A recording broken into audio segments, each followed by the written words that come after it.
Hello, আসসালামু আলাইকুম and good evening to everyone. শুভ সন্ধ্যা সবাইকে। আমরা ভালো ওয়েলগার্ড লিমিটেডের পক্ষ থেকে আমাদের যারা প্যানেলিস্ট আছেন তাদেরকে সহ যারা আপনারা লাইভে আমাদেরকে দেখতে পাচ্ছেন, আমাদের সম্মানিত যারা সমাজের মা বোনেরা এবং যারা দেশে বিদেশের থেকে অংশগ্রহণ করেছেন, বিভিন্ন শ্রোতারা যারা আছেন, সবাইকে আমি ভালো ওয়েলগার্ডের পক্ষ থেকে শুভ সন্ধ্যা জানাচ্ছি এবং একটু বলতে চাচ্ছি ভালো অ্যাভেনগার্ড আসলে কি সেটা বলেই তারপরে আমি আমার প্যানেলিস্টদের সাথে সম্মানিত প্যানেলিস্টের সাথে আপনাদের পরিচয় করিয়ে দিব। সো ভালো Avengard is a value attention alternative development learning options একটা প্ল্যাটফর্ম। এই ভ্যালু অ্যাভেনগার্ড প্ল্যাটফর্মটা বেসিক্যালি করা হয়েছে যে সমাজের যে ডেভেলপমেন্ট হচ্ছে, উন্নয়ন হচ্ছে, সবভাবেই হচ্ছে। আমরা সবাই কিন্তু সামনেই যাচ্ছি, কেউ পিছিয়ে যাচ্ছি না। কিন্তু এই চলে যাওয়ার সামনে যাওয়ার পথে মোস্ট অফ দ্য টাইম আমরা এত বেশি স্পিডি রেসের মধ্যে আছি যে আমরা অনেক সময় ভুলেই যাচ্ছি যে কোন সময় কোন বেলায় কখন আমি আমার মূল্যবোধকে হারিয়ে ফেলেছি এবং মূল্যবোধটাকে ফেলে রেখেই আমি দৌড়ে যাচ্ছি। সো এই দৌড়ে যাওয়া চলছে।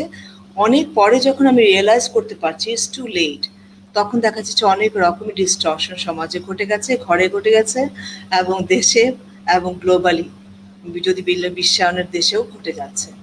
তো এমন একটা পর্যায়ে আমাদের কাছে ফিল হয়েছে যে আমাদের সবাইকে এমন কিছু একটা ডিফারেন্ট করা উচিত যেটা অল্টারনেটিভ ডেভেলপমেন্ট লার্নিং এর একটা অপশন তৈরি করে। সো ভ্যালু অ্যাটেনশন করে আমরা একটা অল্টারনেটিভ ডেভেলপমেন্ট লার্নিং অপশন তৈরি করেছি। This is a platform for all of you. So যারাই আপনারা ভ্যালুকে নিয়ে ফিল করেন, যারা ভ্যালুকে নিয়ে মূল্যবোধকে মর্যাদা করেন এবং এটাকে বিশ্বাস করেন যে এটার একটা মানে আছে, তারা সবাই এই প্ল্যাটফর্মে। সেভাবেই আমরা চিন্তা করছি।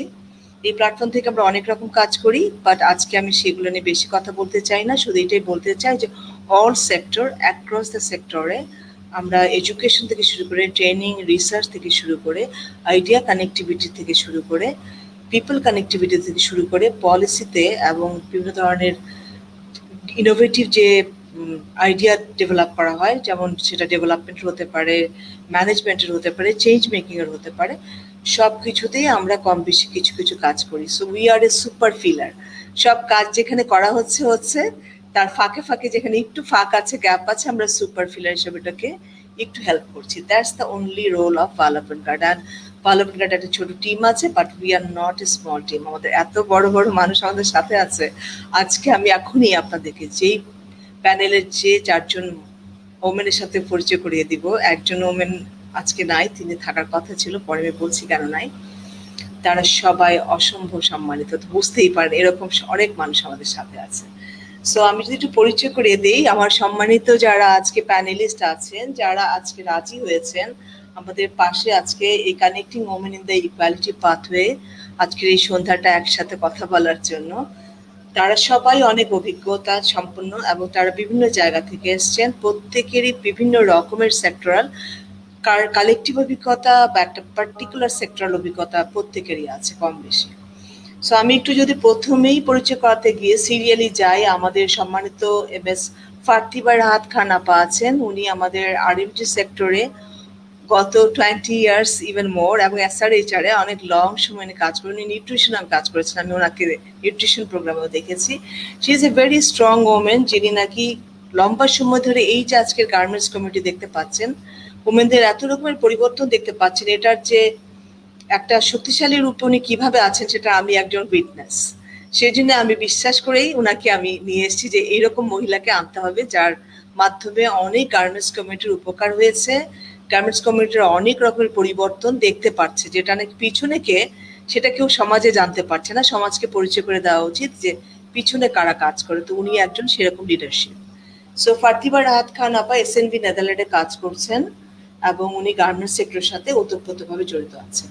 তারপরে যদি আমি পরিচয় করে দিই, আমাদের সাথে আছেন মূলত আমাদের ডক্টর সাকি খন্দকার আপা। আপার অভিজ্ঞতা তো অনেক সীমাহীন, লম্বা সময়ের অভিজ্ঞতা। আপা আছেন অ্যাডিশনাল ডিরেক্টর ইন্সপেকশন হিসাবে post graduate medical college of institute, যেটা আপনারা জানেন BSMMU। আমরা সবাই জানি এটা ultimate tertiary institute, very respectful. So BSMMU তে উনি একটা অনেক ইম্পর্টেন্ট পজিশনে আছেন। তার চেয়ে ইম্পর্টেন্ট হলো সাকি আপা is an witness of equality পাথের অনেক কিছুর উইটনেস। সুতরাং she is a very strong women, যিনি আজকে একটু আপনাদের সাথে ওনার অভিজ্ঞতা শেয়ার করবে আপনাদের কোনো প্রশ্ন থাকলে সেটা উনি হয়তো উত্তর দিতে পারবেন। তারপর আমি পরিচয় করে দিচ্ছি, আমাদের সাথে হচ্ছে রাজিয়া মাহবুব আক্তার আপা। উনি অ্যাসোসিয়েট প্রফেসর। আপা ডিপার্টমেন্ট অফ ইকোনমিক্স আছে, সবচেয়ে এখনকার অর্থনৈতিক ওয়ার্ল্ডের, বিশ্বায়নের যুগে অর্থনৈতিক ওয়ার্ল্ড কিন্তু বেশি বেশি উচ্চারিত হয়, সবাই খুব ইকোনমিক্স ওয়ার্ল্ডটাকে বেশি দেখতে চায়। সো আপা ওরকম একটা মেয়ে হয়ে ইকোনমিক্সের জায়গায় আছেন। আই রিয়েলি অ্যাপ্রিসিয়েট ইউ আপা। সো উনি মোহাম্মদপুর গভর্নমেন্ট কলেজের উনি হেড অফ দ্য ডিপার্টমেন্টও। সো উনি প্রফেসর হিসাবে আছেন ইকোনমিক্স ডিপার্টমেন্টে। সো আমাদের সাথে উনি মেয়েদের অর্থনৈতিক বিষয়গুলো নিয়ে উনি কথা বলবেন। তারপরে যিনি আছেন তিনি আমাদের সাথে MS Sajeda Begum. She worked in a very longer time, অনেক লম্বা সময় ধরে ওমেন এন্ড চিলড্রেন নিয়ে উনি বিভিন্ন সংস্থায় কাজ করেছেন এবং very very integrated and intimate ওয়েতে, অনেক বেশি আন্তরিকতার সাথে, এবং মানে ফর্চুনেটলি কিছুটা সময় আমাদের একসাথে কাজ করার সুযোগ হয়েছিল একটা অর্গানাইজেশনে। সো সুতরাং আমি ওনাকে জানি যে how strong she is in women issues. উনি basically public relation specialist, city governance project. উনি LGD-তে, উনি UNDP-তে কাজ করছেন। সো আপনারা বুঝতেই পারছেন এখানে যারা আছে সবাই মাল্টাই ধরনের অভিজ্ঞতা নিয়ে এসছেন। আমরা মিস করছি একজন আপা যারা আপনারা ব্যানারে দেখতে পেয়েছিলেন, and we really expected her very much, doctor ইনা ইয়াসমিন আপা। উনি সিনিয়র ডিরেক্টর প্রোগ্রাম, একজন একজন মহিলা যাকে আমি ডেভেলপমেন্ট ফিল্ডে একটা অর্গানাইজেশনেই শুরু এবং একটা অর্গানাইজেশনেই শেষ, লম্বা সময় ধরে থাকার এবং ধরে থাকার একদম মহিরুহের মতো এই যে ব্যক্তিত্বটা, এটাও কিন্তু একটা বিরাট ব্যাপার। সো আমি ওনাকে শ্রদ্ধা স্মরণ করছি। কিন্তু আপা কিন্তু আজকে অনেক অসুস্থ, সকালবেলা ওনাকে জানিয়েছেন, and she fail so sorry. উনি খুবই চেয়েছিলেন এই প্রোগ্রামটা থাকতে এবং আপনাদের সবাইকে ওনার পক্ষ থেকে আমাকে বলেছে কনভে করতে ওনার শুভেচ্ছা সবাইকে, যারা প্যানেলিস্ট আছেন, যারা অডিয়েন্স আছেন। উনি ম্যারিস্টোপসে কাজ করেন।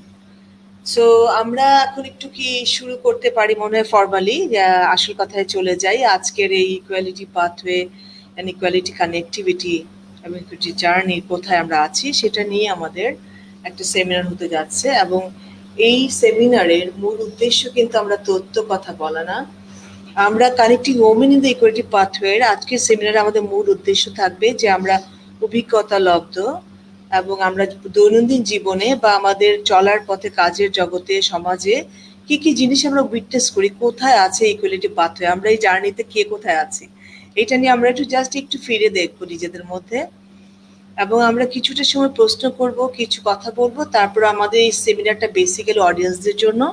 আমরা খুব বেশি আশা করবো যে আপনারা যারা দেখতে পাচ্ছেন লাইভে তারা প্লিজ আপনারা প্রশ্নগুলোকে জমা রাখবেন, কারণ আমরা অনেকটা সময় অডিয়েন্সের সাথে কথা বলবো এবং অডিয়েন্সকে স্পেস দিব যেন অডিয়েন্স তার মনের কথা বলতে পারে। যদি এখানে আপনাদেরকে দেখা যাচ্ছে না বিকজ আমরা স্ট্রিম ইয়ার্ডে আছি, বাট আমি ধরে নিচ্ছি যে আমাদের অডিয়েন্স যারা আছেন তারা আমাদের সাথে কানেক্টেড। তো আমরা soul connected, we are mind connected, that is very important.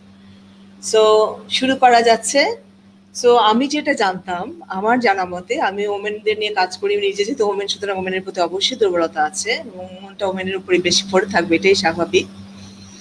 যদি আমি বলি যে আজকের এই সেমিনার যে করছি তার আগের জার্নি, ওমেনের ইকুয়ালিটি পাথওয়েটা আসলে কবে শুরু হয়েছিল, মানে এই পাথওয়েটা কি, কবে এটার জন্ম। সো আমরা কিন্তু কেউ খতিয়ে যদি দেখতে যাই অনেক রকমের ইয়ার আসবে, কখন যে ইয়ার জানি না, কোন কোন ইয়ার ইম্পর্টেন্ট তাও জানি না। শুধু এইটুকুই জানি যে আমাদের ধর্মে ছিল যে যখন অ্যাডাম এন্ড ইভ বা বাবা আদম এন্ড মা হাওয়াকে যখন পৃথিবীতে পাঠানো হয়েছিল, they were thrown to be into this world as an equal and opposite. ওনাদের কিন্তু ইকুয়াল অ্যান্ড অপোজিট করে বানানো হয়েছিল। তো সেই ইকুয়ালিটিটা কিভাবে ইনইকুয়ালিটিতে গেল সেটা একটা লম্বা journey, I am sure, and that is a sociological, economical development, everywhere the journey is there. বাট আমরা অনেক বেশি অতীতে গেলে হারিয়ে যাব, we lose the top. So that's why I just want to begin with the 19th century থেকে যদি ধরি। 19th সেঞ্চুরিতে যে ইকুয়ালিটির কথাটা আসলো তখনও মানে আমেরিকার মতো একটা উন্নত দেশ যেখানে যাওয়ার জন্য সবাই একটা ভিসা পাওয়ার জন্য পাগল হয়ে থাকে, আমি জানি না করোনার পর কি হয়েছে, বাট যে এই ইকুয়ালিটির পাথওয়েতে আমেরিকার মতো দেশ থেকে ওমেনরা একটা আনইকুয়াল ওয়ার্ল্ড বাস করতো, যার ফলে 19th সেঞ্চুরিতে একসময় ওমেনরা রাস্তা বের হয়ে গিয়েছিল, because they witness, they experience the equality in anywhere and everywhere. এবং তারা কি করলো, তারা রাস্তা বের হয়ে তারা রেইজ করলো তাদের ভয়েসটা, যে তারা চায় যে ইকুয়ালিটি হতে হবে তাদের ওয়েজের ক্ষেত্রে, কারণ তাদেরকে তখন ছেলেরা যে বেতন পেত তার অর্ধেক বেতন দেওয়া হতো। তাদের ইকুয়ালিটি হতে হবে, তারা বললো পলিটিক্যাল রাইটসে, কারণ তাদের কোনো পলিটিক্যাল রাইটস ছিল না, ভোটার না অল দিস। তারা বলতে চেয়েছিল যে তাদের ইকুয়ালিটি পেতে হবে চাকরি ক্ষেত্রে, চাকরি পাওয়ার ক্ষেত্রে অনেক বেশি বৈষম্যতা ছিল, এবং সবচেয়ে ইম্পর্টেন্ট হলো ইনহেরিটেড রাইটস। হ্যাঁ, এই যে একটা প্রপার্টি রাইট, সেটা তো তাদের ইকুয়ালিটি ছিল না। তো তারা অনেক কষ্টে, অনেক সাফার করে, অনেক না পেরে তারা রাস্তায় বেরিয়ে গিয়েছিল। অ্যান্ড দেন এই মুভমেন্টটা বড় হয়েছিল, এটা অনেক দিন চলছিল স্ট্রংলি। এই মুভমেন্টটা আলটিমেটলি কংগ্রেস পর্যন্ত গিয়েছিল। সো কংগ্রেস যখন এটা তোলা হয়েছিল, তখনকার সেই সময় 1971-এর কথা, 2/3 ভোট হওয়ার কথা, কিন্তু কিছু ভোট কম হয়েছিল। সো এটা অনেক আরো লম্বা হলো স্ট্রাগলটা।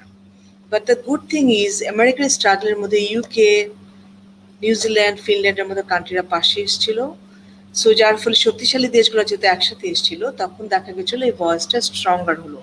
1971-এ গিয়ে 26 অগস্টে এই ভয়েসগুলো অ্যাপ্রুভড হলো, certain of the voice, particularly political রাইটসটা।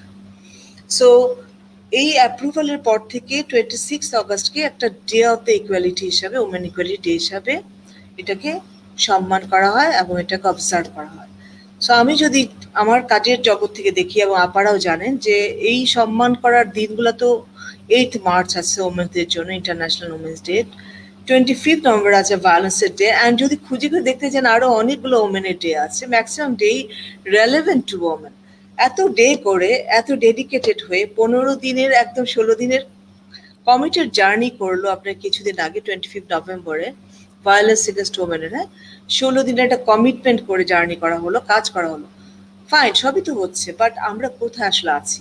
এত যে ডে ডেডিকেট করা হচ্ছে, আসলে কি ডে ইন নাম্বার ও ডে ইন ফিল? হ্যাঁ, আমাদের অনুভূতিতে কোথায় আছে? ওখান থেকে আমি প্রশ্নটা করতে চাচ্ছি। সো আমি একটু প্রথমেই চলে যাচ্ছি, আমাদের সবচাইতে বেশি অভিজ্ঞতা সম্পন্ন আছেন, বেশি লম্বা সময় দেখেছেন, সাকি আপা। সো সাকি আপাকে আমি প্রশ্নটা করতে চাচ্ছি বেসিক্যালি যে আপনি কি দেখেছেন, ওয়ের উই আর, আর জার্নি আপনি কোথা থেকে, আপনি কতটুকু দেখতে শুরু করেছিলেন, মানে ইউর চাইল্ডহুড কোন বছর থেকে শুরু হলো আপনার, 19th সেঞ্চুরির কোন সময়টা, আপনি 1971-এর কোন জায়গায় ছিলেন যখন আমেরিকার ওমেনরা বের হয়েছে, বাংলাদেশের ওমেনরা কি করছিল? So that part of the reality খুব ফ্র্যাঙ্কলি, খুব প্র্যাকটিক্যাল করে যদি আপনি একটু শেয়ার করেন, that will help us to flow the talk of the discussion. Thank you আপা। ধন্যবাদ নাজনীন। আমি প্রথমে শুভেচ্ছা জানাবো ডক্টর নাজনীনকে, যিনি নাকি আজকে এত সুন্দর একটা সেমিনারের আয়োজন করেছেন। আন্তরিকভাবে তাকে ধন্যবাদ জানাই। ডক্টর নাজনীন এবং তার টিমকে এবং তার অর্গানাইজেশনকে, এবং যারা এখানে প্যানেলিস্ট আছেন আমারই মতো আরো 3টি আপাকে আমি দেখতে পাচ্ছি। আমি সরি, নামগুলো এখনো রিকল করতে পারিনি। তাদেরকে আমি ধন্যবাদ জানাচ্ছি যে ওনারা আজকে এখানে উপস্থিত হয়েছেন। তো ডক্টর নাজনীন, আমি যেটা বলবো সেটা হচ্ছে, একটু যদি আরো পেছনে যাই, আমরা কিন্তু ইকুয়ালিটি পেয়েছিলাম। ইতিহাস যদি আমরা ঘাঁটি, একটুখানি আমি ইতিহাস ঘাঁটতে চাই, যে আমরা কিন্তু, আপনারা যদি মাতৃতান্ত্রিক সমাজ ব্যবস্থার কথা একটু রিকল করেন, দেখবেন যে সেই সমাজে মেয়েরা ছিল অসাধারণ এম্পাওয়ারমেন্ট। মেয়েরা ছিল গভর্নিং বডি একটা কমিউনিটির। এটা অনেক বছর আগে, এটা মাতৃতান্ত্রিক সমাজ ব্যবস্থার কথা আমি বলছি। তখন সন্তান অবশ্যই মায়ের নামে পরিচিতি লাভ করত। পরে একটা পর্যায়ে যে এভালুয়েশনের অনেক পর্যায়ে যে দেখা যেত যে মেয়েরা সমস্ত ঘরে থাকতো, এবং ছেলেরা আপনার শিকার করার জন্য ওই সোসাইটিকে বিভিন্ন শাকসবজি, ফলমূল, তারপরে আপনার পশু পাখি এগুলো নিয়ে আসতো বাসায়। এবং ওই যে নারী, যিনি নাকি ছিলেন ওই মাতৃতান্ত্রিক সমাজ ব্যবস্থার হেড, উনি এটা ইকুয়ালি সবাইকে ডিস্ট্রিবিউট করতেন। কিন্তু এটা পর্যায়ক্রমে আমাদের দুটা প্রবলেম হলো। একটা প্রবলেম হলো যে আমরা পুরুষদের মতো শিকারে যেতে পারতাম না, কারণ সেখানে অনেক রকমের হিংস্র জন্তু জানোয়ার ছিল। ছেলেরা আমাদেরকে যেতে দিত না, যে তোমাদেরকে তো তোমাদের তো তোমরা তো এটা করতে পারবে না, ফাইট করতে পারবে না পশু পাখির সঙ্গে, আমরা বের হই, তোমরা ঘরে থাকো, তোমরা ছেলে মেয়ে দেখো। এইভাবে মেয়েরা ঘরে রইল, এবং মেয়েরা শুধু ঘরে থাকেনি, তারা একদিকে যেমন সমস্ত পুঁজি বা যে সমস্ত খাবার দাবার নিয়ে আসতো ছেলেরা, সেগুলা ইকুয়ালি সে বন্টন করতো এবং তার ভয়েস ছিল লিডারশিপে। এবং দেখা গেল যে তখনকার দিনের নারীরা দেখলো যে আকাশে পাখি ওড়ে, এবং সে যখন ওই ফিসেসটা মাটিতে ফেলে, তখন দেখা যায় মেয়েরা কিন্তু অনেক গবেষক, তারা কিন্তু অনেক রিসার্চ করতে জানে। হ্যাঁ, হয়তো তখন অত ফর্মাল রিসার্চ হতো না, মেথোডোলজি, কিন্তু তাদের অবজারভেশন ছিল অনেক ভালো। এবং আমার বলতে খুবই মানে আমি আনন্দ বোধ করছি, কৃষি সেক্টরটা কিন্তু মেয়েদের দ্বারা গঠিত। মেয়েরাই কিন্তু প্রথমে কৃষকের কাজটা নিয়ে আসে। কেমন করে? সেটা হচ্ছে যে পাখি যখন ফিসেসটা ফেলতো মাটিতে, ওই মেয়েরা কিন্তু অবজার্ভ করেছে যে ওই বীচি থেকে গাছ উৎপাদন হয়। মেয়েরা যেহেতু শিকারে যেত না, মেয়েরা ঘরে বসে ওই বীজ নিয়ে আপনার ঘরের পাশে গাছ লাগানো শুরু করলো। এই মেয়েদের হাত ধরেই কিন্তু সেই মাতৃতান্ত্রিক সমাজ ব্যবস্থায় কিন্তু প্রথম আমার কৃষি সেক্টরের ডেভেলপমেন্টটা হয়। মেয়েরাই কিন্তু এটা সূচনা করেছে প্রথম। পরে একটা প্রবলেম হলো যে সন্তান যখন নাকি ছেলেরা আপনার বাইরে যে অনেক বেশি খাবার নিয়ে আসতো, এবং সেটা পুঞ্জীভূত আকারে যখন আপনার একটু সারপ্লাস হলো, তখন ওই পুরুষতান্ত্রিক মনোভাবটা চলে আসলো ছেলেদের ভিতরে। তারা মনে করার চেষ্টা করলো যে আমরা শিকারে যাই, আমরা জিনিসপত্র কিনে নিয়ে আসি, এবং আমরা আমাদের উইমেন লিডারকে দেই, উনি ইকুয়ালি ডিস্ট্রিবিউট করেন, কিন্তু কষ্টটা করি আমরা। আস্তে আস্তে তার ভিতরে ওই পুরুষতান্ত্রিক একটা মনোভাবের সৃষ্টি হলো। আগে কিন্তু এটা ছিল না, তো উনি এটা ছোট্ট একটা ইতিহাস যেটা আমি বললাম। পরবর্তীতে থ্যাংক ইউ পরবর্তীতে সাকি আপু, থ্যাংক জি, ইউ সো মাচ। আমি আপনার কাছে আবার আসবো, কারণ ওকে ওকে, আপনাকে দিয়ে ওই অতীতটাকে খুঁজতে চেয়েছিলাম, যে অতীতটা আসলে আমাদের কম জানা আছে। বাট আমি এত সুন্দর একটা কথা জানলাম যে মেয়েদের এই যে গভর্নিং পাওয়ার বা লিডারশিপ, যেটা অতীত থেকেই ছিল হিস্টোরিক্যালি, তার সাথে তারা যে রিসার্চ, তারা অনেক বেশি অবজার্ভ করে, ডিপলি জিনিসকে অনুভব করে, দেখতে জানে, দেখে এটাকে খুঁজতে জানে। সো এবং ওদের মাধ্যমে যে আজকে যে এগ্রিকালচার সেক্টর এত গ্রো করেছে, বাট প্রথম বীজ বপনের চিন্তাটা মেয়েদের কাছে। এটা যে কত গুরুত্বপূর্ণ একটা শেয়ারিং, এটা আমার মনে হয় যারা আপনারা লাইভে আছেন, আমাদের ওমেনরা, তারা একটু রিয়েলাইজ করতে চেষ্টা করবেন যে আমরা অনেক সময় নিজেকে কেমন করে দেখি না, ছোট করে দেখি, খাটো করে দেখি। আর যারা নাকি চাকরি না করেন ভাবেন যে আমি কিছুই করছি না, বা যেসব মারা লেখাপড়া বেশি করেন না, তারা ভাবছেন আমি খুব বেশি মূল্যবান না। আসলে তা না, আপনারা ওমেনরা কত বেশি মূল্যবান, হিস্টোরিক্যালি কত বেশি শক্তিশালী ছিলেন, একটু জাস্ট মনে করে দেখেন। হ্যাঁ, সেটার জন্যই আমি সাকি আপার কাছ থেকে একটু আমি এই সেম স্টোরি ফ্যাক্টর আপনাদের আর কার কি জানা আছে, একটু যদি ফারা আপার কাছে এখন একটু যাই। ফারা আপা, আপনি এটা সম্বন্ধে আপনার অভিমত কি, আপনার প্রেক্ষাপট কি, থিঙ্কিং কি? থ্যাংক ইউ সাকি আপা, আমি আবার আসবো। ওকে ওকে। থ্যাংক ইউ নাজরিন আপা। সবাইকে evening, good evening and good night বলা চলে, যে অল অডিয়েন্স অ্যান্ড আজকে যারা আমার হাতে যে প্যানেলে যারা কথা বলছেন সবাইকে আমার শুভেচ্ছা। অ্যান্ড আমি ডাইরেক্টলি আপার কোশ্চেনে চলে যাই। ইনফ্যাক্ট আমি বলবো সাকি আপার কথা শোনার পরে খুবই এনলাইটেন ফিল করছি, এই তথ্যগুলি আসলে কিন্তু ওইভাবে আমার জানা ছিল না। That is really enlightening. And ওখান থেকে আমি জাস্ট পিক করতে চাচ্ছি যে কথাটা যে ইকুয়ালিটি যে ব্যাপারটা আমরা যখন বলি যে কিভাবে যে জব সিকার হওয়ার কারণে কিন্তু ইকুয়ালিটিটা কিভাবে ডিস্টর্ট হয়ে গেছে সোসাইটিতে, সেটা কিন্তু ক্লিয়ারলি বোঝা যাচ্ছে।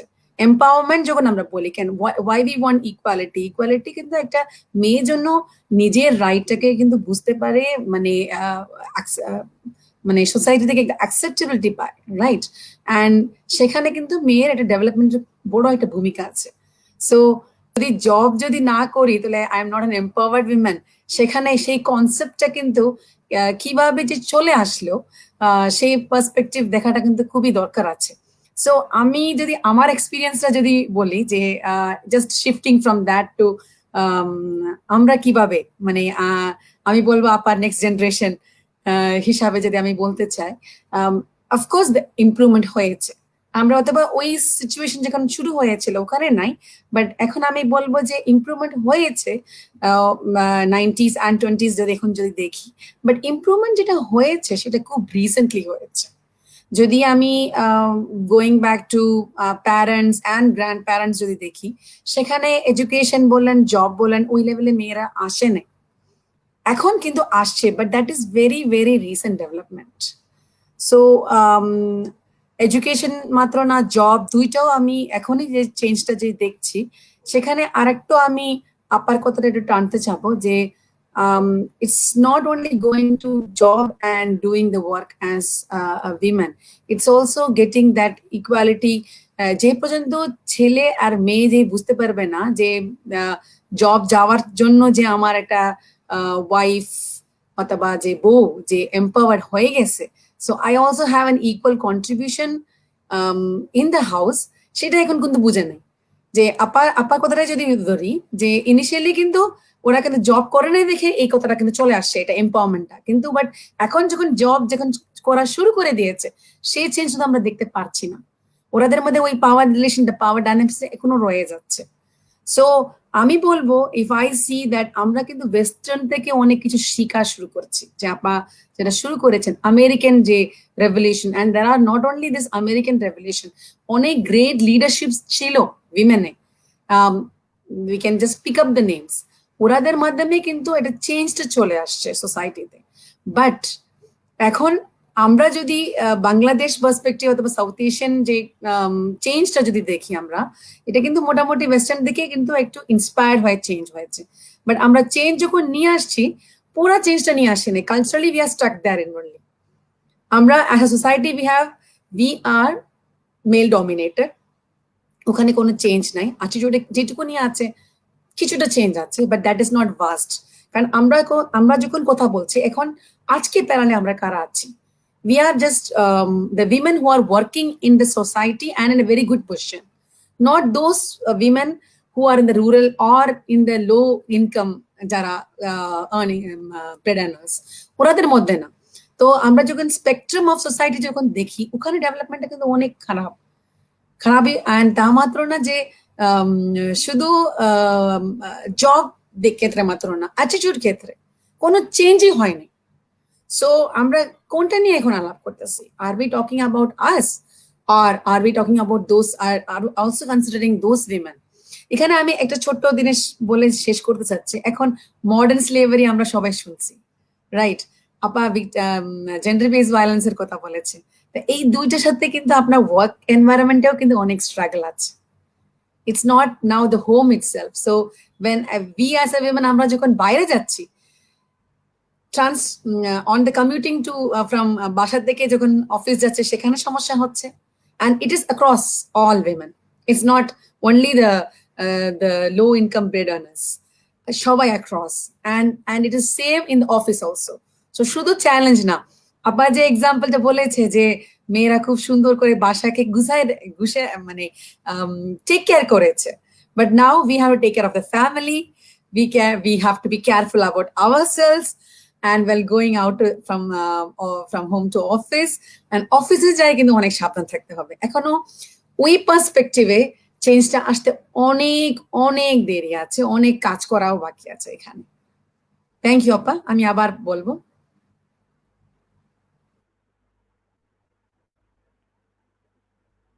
নাজনীন আপা আপনি মিউট করে আছেন। Oh, thank you, Appa. You brought the insight, and that was really helping me to get to the flow of the talk. It really helped. যে জিনিসটা আমরা রিয়েলাইজ করছি যে ঠিক আছে, আমাদের মেয়েদের একটা রোল আছে, রোল এক্সপান্ডেড হচ্ছে, রোলের জায়গায় আমরা মূল্যায়ন হচ্ছি, গ্র্যাজুয়ালি উন্নত হচ্ছে, বাট দেখা যাচ্ছে যে এই উন্নত মূল্যায়ন হওয়াগুলা মানে খাপছাড়া ভাবে ঘটে ঘটে যাচ্ছে, অনেক কিছু হচ্ছে, কিন্তু যেহেতু জিনিসগুলো কানেক্টেড না, সামগ্রিকভাবে কানেক্টেড না, যার ফলে এখানে একটা বিচ্ছিন্নতার একটা পাচ্ছি, পথটা কোনো স্মুথ না, পথটা মসৃণ ভাবে সামনে যাচ্ছে না, পথটা কিন্তু অনেক ডিসকানেক্টেড ভাবে, অনেক মানে সাইড লাইন অ্যান্ড অনেক রকমের কনফিউজিং পাথওয়ে তৈরি করেছে। Even sometime we are also confuse যে আসলে কি হচ্ছে। সো ওই জায়গা থেকে আমি একটু টোন ডাউন করে সাজেদা আপা আপনার কাছে আসতে চাচ্ছি। সেটা হলো ফারাহ আপা একটু বললেন যে মেয়েরা স্ট্রাগল ঘরে বাইরে সব জায়গায় করছে, এবং এই স্ট্রাগল আমেরিকার ওমেনের যেমন আছে ঠিক তেমনি একটা গ্রামের মেয়েরও আছে। এবং আমাদের যারা প্যানেলে এখানে বসে আছি, আমি একদম বলতে পারি মিথ্যে কথা যদি আমরা না বলি, তাহলে সবার জীবনে অনেক স্ট্রাগল আছে, একদম ফ্যাক্ট টু ফ্যাক্ট। সো এই ফ্যাক্টের মধ্যেই আজকে আমাদের প্যানেলে যারা দেখতে পাচ্ছেন, আপনারা মনে করছেন আমাদেরকে খুব বেশি উন্নত একটা অবস্থানে চাকরি করে বসে গেছি। No, it was a very hard way of achieving things. So এই স্ট্রাগলের কথার মধ্যেই যদি আমি একটু সাজেদা আপার কথা শুনতে চাই, যে আপা স্ট্রাগলটা আপনার নিজে কি উইটনেস করেছেন, অ্যাট দ্য সেম টাইম আপনি যদি একটু গ্রামের মেয়েদেরকে নিয়ে একটু বলেন, বিকজ আমি বিশ্বাস করি আপনি ইউএনডিপির কারণে এবং আপনি বিভিন্ন অর্গানাইজেশনে ইউএন অর্গানাইজেশনে আগেও কাজ করেছেন, তো আপনার এইসব অভিজ্ঞতা আছে ওমেন চিলড্রেনের কাজ করে। একটু যদি আমাকে স্ট্রাগলের মাত্রাটা আসলে এখন কোথায় আছে একটু যদি বলেন প্লিজ। থ্যাংক ইউ আপা, অনেক অনেক ধন্যবাদ যে আজকের এরকম একটা অনলাইন সেমিনারে আপনি আমাকে ইনভাইট করেছেন। I am very much happy and it's my opportunity also যে আমি আদার্স প্যানেলিস্টদের সাথে পরিচয় হওয়ার সুযোগ পেলাম। তো সবাইকে আসসালামু আলাইকুম। আপা আমি একটু আলোচনায় আসবো। আপনি প্রথম যে ফারাহ আপাকে কোশ্চেন করেছিলেন যে আমরা আমাদের লাইফে শুরুতে 90s এর মধ্যে আমি পরিচয় আছি, আপনাদের সবারটাই শুনতে চাচ্ছি। হ্যাঁ রাইট। তো আমি 70s এর পরে যেটা রুরাল কনটেক্সটেই আমি বড় হওয়া, সেটার একটু এক্সপেরিয়েন্সটা আমি শেয়ার করতে চাচ্ছি। হ্যাঁ, আমি হয়তো একটা ওয়েল অফ ফ্যামিলি থেকে আসছি, বাট সারাউন্ডিং এ যে বিষয়গুলো ছিল আমি দেখেছি, সেটা হলো যে আমি দেখেই আসছি যে মেল ডমিনেটিং, অলওয়েজ ডমিনেট করা হতো, এবং নারীদের মতামতের কোনো মূল্য কখনো দেখি নাই, এবং তাদের স্বপ্ন পূরণ তো দূরেই থাক, তাদের বেসিক যে চাহিদাগুলো সেই চাহিদাগুলো পূরণ খুব একটা দেখিনি। রুরাল কনটেক্সটে একরকম, আবার আরবান কনটেক্সটে আরেক রকম। এটা আমরা জানি কি কি ধরনের বাধা বিপত্তি ছিল, যেমন এডুকেশনের ক্ষেত্রে ছিল, তারপরে বাল্যবিবাহ ছিল। সে একজন নারী যদি বলতো যে আমি বিয়ে করবো না, লেখাপড়া করব, সেটা কোনোভাবেই খাটতো না। এগুলো আমি দেখে এসছি। তো এখন আরেকটু আমি আশার বিষয়টা বলি যে বাংলাদেশে যেটা ঘটেছে, আমি অন্য কান্ট্রির কথা বলবো না, আমরা সংখ্যাগত দিকে নারীর বিষয়টা একটু বেড়েছে। যেমন আরএমজি সেক্টরে 80% নারী কাজ করছে। তারপরে আপনি যদি এডুকেশনে যান, সেখানে অনেক বেড়েছে গার্ল সংখ্যা। তারপরে পার্লামেন্টেও যদি বলেন, এটা সংখ্যাটাও বাড়তেছে। কিন্তু কোয়ালিটেটিভ ডেভেলপমেন্ট যেটা, এটা কিন্তু বাংলাদেশে সেইভাবে আসেনি। ফাইটিংটা এখনো আছে, এটা থাকবে। আর আমরা যদি দেখি যে মেয়েদের সবচেয়ে বেশি যেটা কাজ করেছে নিরাপত্তাহীনতা। ফ্যামিলি কনটেক্সটে যদি দেখেন, একজন মেয়ে নির্যাতিত হতো বিভিন্নভাবে, মেন্টালি, ফিজিক্যালি। কার দ্বারা? যে কোনো পুরুষের দ্বারা, বাবা ভাই বাদ দিয়ে। আপনি যদি ইনস্টিটিউশনে যান, স্কুলে বিষয়টা যদি দেখি আমি, চাকরি ছাড়াও, সেখানেও মেয়েরা কিন্তু, বালিকারা অনেকভাবে নির্যাতিত। সেখানে তারা তাদের ভয়েস রেজ করতে পারে না, তারা ওপেন হতে পারে না।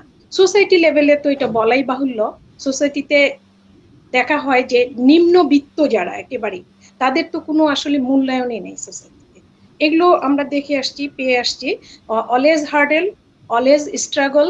আজকে আমরা যে পর্যায়ে আমরা নারীকে দেখতে পাচ্ছি বা নারীকে নিয়ে আসছি, সেটার অনেকটা পজিটিভ দিক হচ্ছে যে আমাদের বাংলাদেশে সরকার প্রধান দীর্ঘদিন ধরেই নারী বিধায় আমরা কিছু পলিসির জায়গা থেকে আমরা কিছু নীতি ডেভেলপমেন্টের কারণে আমরা এগিয়ে আছি, বাট কোয়ালিটেটিভ জায়গাটা আমাদের এখনো সেভাবে এগিয়ে আসেনি। আপা আমি পরে আবারও বলবো, আপাতত এই পর্যন্ত, ধন্যবাদ।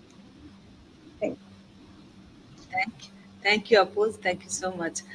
সো ওইখান থেকে একটু টেনে নিয়ে যাচ্ছি যে আসলে তত্ত্ব কথার জায়গাটায় আজকে আমরা একটু যদিও কম যাচ্ছি, যে আমরা জানি যে আজকে আমি যদি সেই 19th যদি জার্নি শুরু হয়ে থাকে গ্লোবালি অ্যান্ড লোকালি সারা পৃথিবীতে অনেক সম্মানিত নারী ব্যক্তিত্ব যারা 18th সেঞ্চুরি থেকে বের হওয়া শুরু করেছিল একজন দুজন করে করে, এবং 19th সেঞ্চুরিতে এসে সংখ্যা বেড়েছিল, তারা লিডারশিপ দিয়েছিল। আমি তাদের নাম বলতে গেলে কাকে বলবো না, সেই জন্য আমি কারণ আমি বলতে চাচ্ছি না। কিন্তু অনেক ওমেন যারা আছে তারা 18 থেকে এই জার্নি শুরু করেছে শক্তিশালী ভাবে, কেউ তারও আগে একজন দুইজন হয়তো হতে পারে নাম্বারে, বাট জার্নি কিন্তু চলছে কন্টিনিউয়াস। এবং সেই জার্নির পাশে আমরা সবাই আস্তে আস্তে আজকে যারা আমরা শিক্ষিত নারী সমাজ আছি, যারাই আছি বাংলাদেশে, এবং সম্মানিত আমাদের প্রধানমন্ত্রী সহ এবং যারা ওমেন যারা নেতৃত্ব দিচ্ছেন, এই যে একটা শক্তিশালী নারী সমাজ, এটা কিন্তু একটা অনেক রহমত যে এটা তৈরি হয়েছে। এটা দেশকে অনেকভাবে শক্তিশালীভাবে সামনে নেওয়ার ব্যাপারে সাহায্য করছে। এবং we are very lucky, Sajeda আপু যেটা বলেছেন যে আমাদের একটা নারী নেতৃত্ব, আলটিমেটলি আমাদের যিনি সবচেয়ে বড় দিক নির্দেশনা দেবেন আমাদের দেশের জন্য, তিনিই হলো আমাদের মহিলা। সুতরাং এটা আমাদের জন্য একটা গ্রেটেস্ট অ্যাডভান্টেজ। এবং আমার মনে হয় যে যদি আমি তথ্যতে যেতাম, আজকে ডেটা দেখাতাম, তাহলে হয়তো দেখা যেত যে গত 15-10 বছরে উনার নেতৃত্বের কারণে হয়তো আজকে যে বড় বড় চেঞ্জগুলো আমরা দেখতে পাচ্ছি, অনেকগুলার ফিগারগুলো চেঞ্জ হয়েছে উনার সময়টাতেই, এটা ভিজিবল হতো। কিন্তু আজকে যেহেতু আমরা ওই লাইনে যাচ্ছি না, নেক্সট কোনো একদিন আমরা টেকনিক্যাল ডিসকাশনে যাব, আজকে আমরা তো ডেটা নিয়ে কথা বলছি না। কিন্তু we are lucky to have a women prime minister in our country. এটা অনেক বড় একটা শক্তি, এর চেয়ে আমার মনে হয় যে কোনো দেশের জন্য আলটিমেট পলিসি মেকার। সো আমি যদি সেখান থেকে একটু টেনে যাই, আপু আপনার কাছে মাহবুব আপা, রাজিয়া মাহবুব আপা, আপনি প্রফেসর ইকোনমিক্সের। So economics is just asset professor. So economic যেটা অর্থনীতি বলা হয় যে এই বিশ্বায়নের যুগে অর্থনীতিকে খুব বেশি ভ্যালু করা হয়, যে সাবজেক্ট ভ্যালু অনেক বেশি, কারণ বিশ্বায়নের এই কনসেপ্টটার সাথে অর্থনীতিবিদরা বেশি জড়িত ছিল এক সময়। সো আপনি যদি একটু ভিউ করেন যে আপনি কিভাবে দেখছেন এখনকার বা আগেকার থেকেও শুরু করতে পারেন, যে অর্থনৈতিক জায়গায় মেয়েরা কোথায় আছে আসলে, ওদের মানে এই পাথওয়েটাতে কোথায় ওরা আছে? আপনি কি দেখতে পাচ্ছেন পরিবর্তনগুলো অনেক ভালোর দিকে যাচ্ছে বা কনফিউজিং হয়ে যাচ্ছে, বা আসলেই কিছু ভিজিবল অনেক শক্তিশালী ডেভেলপমেন্ট হয়েছে? ধন্যবাদ ডক্টর নাজিনা থ্যাংক ইউ আক্তার আপা, আপনাকে শুরু করেন প্লিজ। আমাকে এত সুন্দর একটি সেমিনারে অংশগ্রহণ করতে সুযোগ দেওয়ার জন্য। শুভ সন্ধ্যা, আসসালামু আলাইকুম সবাইকে। তো আমি যেটা দেখতে পাচ্ছি যে আমি যদি আমার মায়ের জেনারেশন থেকে দেখি, তো অবশ্যই আমরা সামনে এগিয়ে যাচ্ছি, কিন্তু এগিয়ে যাওয়ার যে পার্সেন্টেজটা সেটা আশানুরূপ না। যতখানি যাওয়া উচিত ছিল বা যতখানি যাওয়া যেত ততখানি কিন্তু আমরা এগোতে পারছি না। সেটা হচ্ছে আমাদের সোশ্যাল পার্সপেক্টিভ এবং যে সমস্ত বিধি নিষেধ রয়েছে সেসব কারণে আমরা সেভাবে এগিয়ে যেতে পারছি না। চাকরি ক্ষেত্রে আমরা যারা গিয়েছি পার্সেন্টেজটা খুবই কম, যারা এম্পাওয়ার্ড, তথাকথিত এম্পাওয়ার্ড ওমেন বলা হয় আমার দৃষ্টিতে, কিন্তু আসলে তারা কতখানি এম্পাওয়ার্ড বাস্তবিক ক্ষেত্রে যদি আমরা কোনো ডাটা, আজকে যেহেতু আমরা ডাটা নিয়ে কথা বলবো না, কিন্তু ডাটা নিতে গেলে দেখা যায় যে তারা কতখানি এম্পাওয়ার্ড, তাদের কতখানি রাইট রয়েছে, তারা কতখানি ডিসিশন মেক করতে পারে তাদের লাইফে, যদিও তারা আর্ন করছে। কিন্তু বেশিরভাগ ক্ষেত্রে আমরা দেখতে পাবো যে ইকোনমিক এম্পাওয়ারমেন্ট বাহ্যিকভাবে তাদের ঘটেছে, বাট আসলে কিন্তু তারা এম্পাওয়ার্ড না। তারা ফ্যামিলিতে কোনো ডিসিশন মেকিং এর রোল রাখতে পারছে না, যেহেতু সে একজন ফিমেল। মেইন রোলটা রাখছে সে বাসার ভাই কিংবা বাবা কিংবা তার স্বামী, এবং তাকে সেটা অনেক ক্ষেত্রে মেনে নিতে হচ্ছে, এবং বাইরে সে সেটা প্রকাশও করতে পারছে না সে যে এই ইনজাস্টিসের শিকার, কারণ তার একটা রোল রয়েছে সমাজে, সে একটা সম্মানিত স্থানে রয়েছে। শুধু আমি এটা গ্রামে বলবো না, শহর বলেন, সর্বক্ষেত্রে, গার্মেন্টস কর্মী বলেন কি বড় অফিসিয়াল বলেন, অনেক বড় ক্ষেত্রে সরকারি কর্মকর্তা বলেন, আমি নিজেও অনেক এরকম অভিজ্ঞতা দেখেছি এবং অভিজ্ঞতা আমার সঙ্গে শেয়ার করেছি আমার কলিগস বা অনেকেই, যেটা হয়তো উনি অন্যদের সঙ্গে শেয়ার করেনি, আমি হয়তো তার খুব ক্লোজ বিধায় আমি জানতে পেরেছি।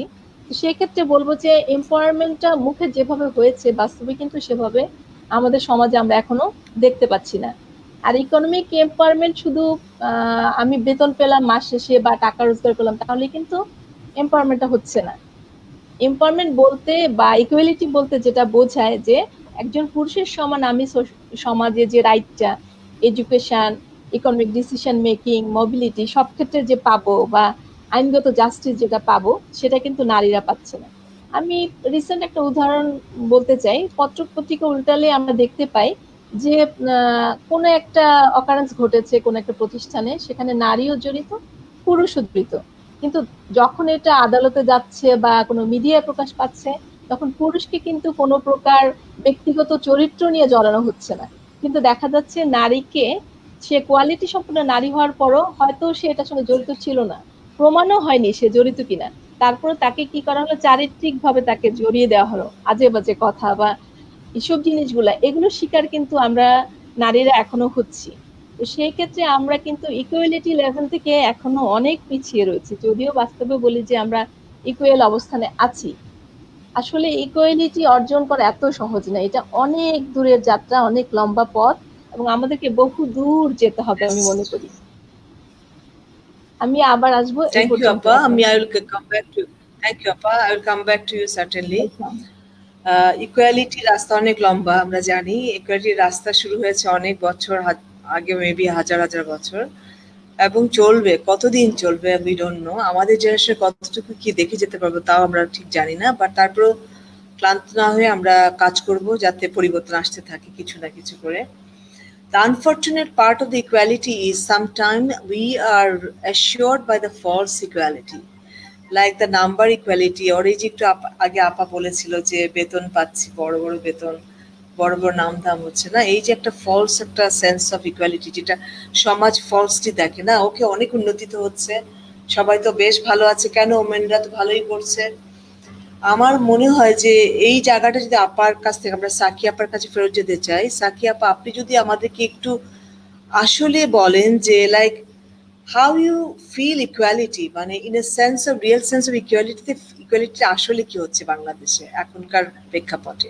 অতীত থেকে যদি আমরা চলে আসি, মেয়েদের ভালো ভালো গুণগুলো আমি নিয়ে আসি, মেয়েরা গভর্নেন্স, ওকে মেয়েরা তো গভর্নেন্স বাসায় থেকেও অতীতে করতো, চাকরিতে সে গভর্নেন্স লিডার, মেবি সে গভর্নেন্সের ডিরেক্টর গভর্নেন্স ইউনিটের, বাট ইজ ইট যে ওই গভর্নেন্স ইউনিটের ডিরেক্টর যে নাকি অনেক বড় অফিসে বসে গভর্নেন্স ম্যানেজ করছে, সেই ব্যক্তির ব্যক্তিগত জীবনে গভর্নেন্সে সে কি রোল আসলে প্লে করতে পারছে?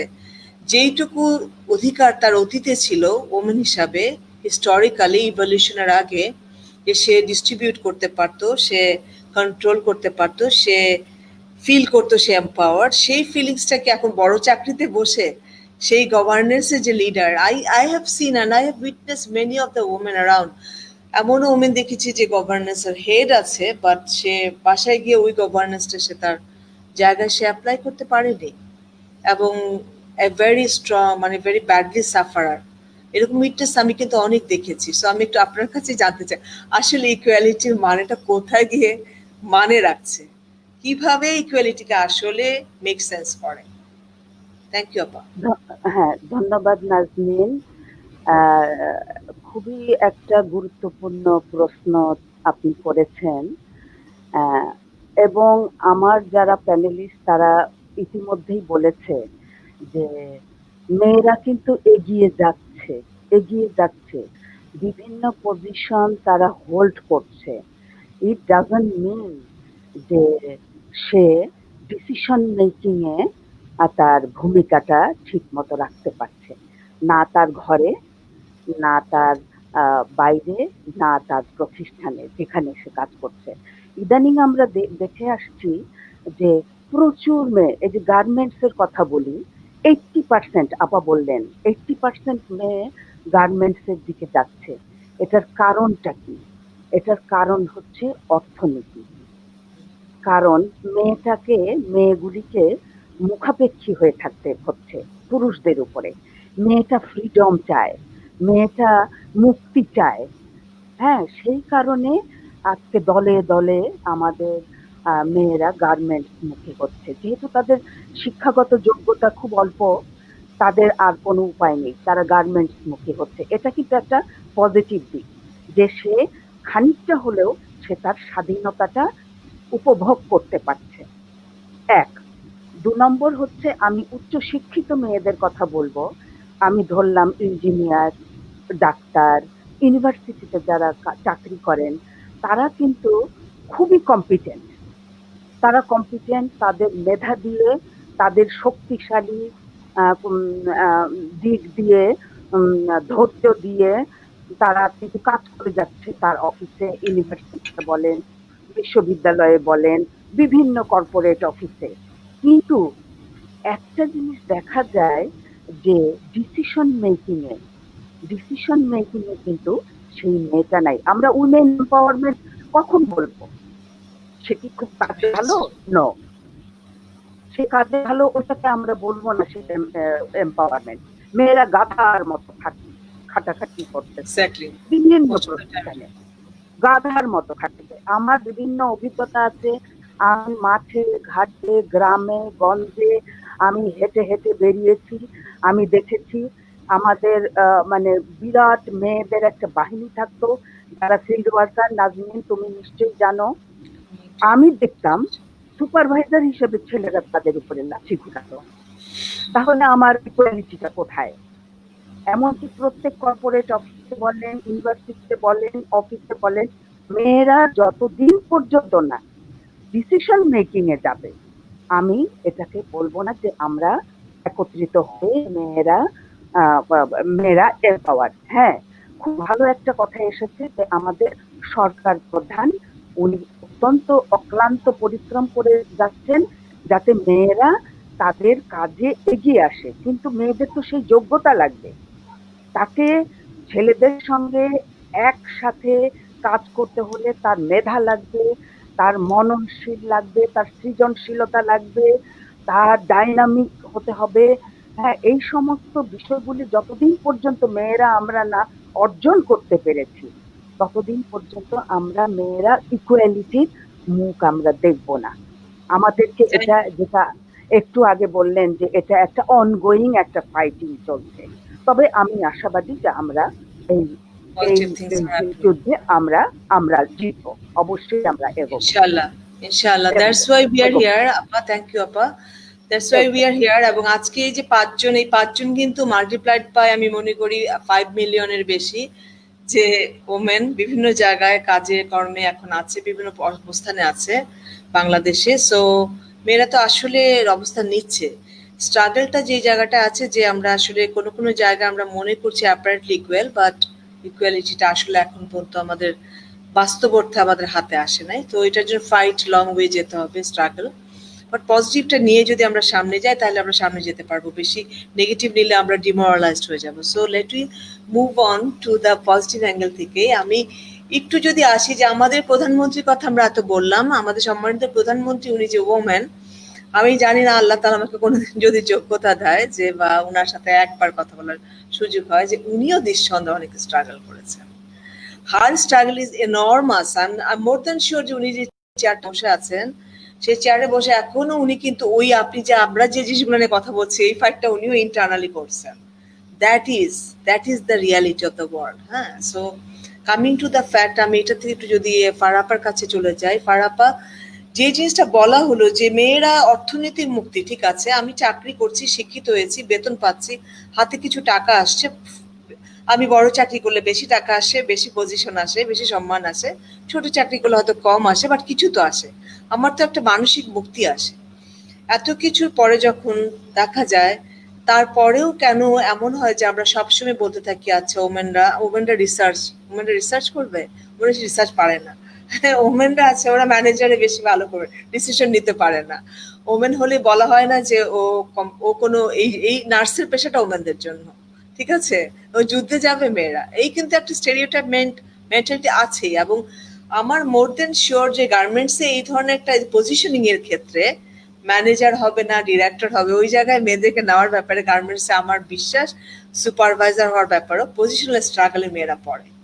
আপা যদি একটু, যেহেতু গার্মেন্টস সেক্টর একটা হিউজ নাম্বার অফ ওমেনকে ডিল করছে বাংলাদেশে, এবং গার্মেন্টস একটা অনেক উন্নত একটা সেক্টর যেটা বাংলাদেশের অর্থনীতি অঙ্গনে অনেক ভূমিকা রাখছে, সেখানে আসলে মেয়েরা, এবং 80% যদি মেয়ে হয়ে থাকে, তাহলে তারা একটা শক্তিশালী যোদ্ধা of this economic empowerment of the কান্ট্রিতে, তাই না? কিছুটা হলো তারা সোলজার, তারা ফাইট করে কিন্তু মানিটা ওয়েস্টে নিয়ে আসতেছে।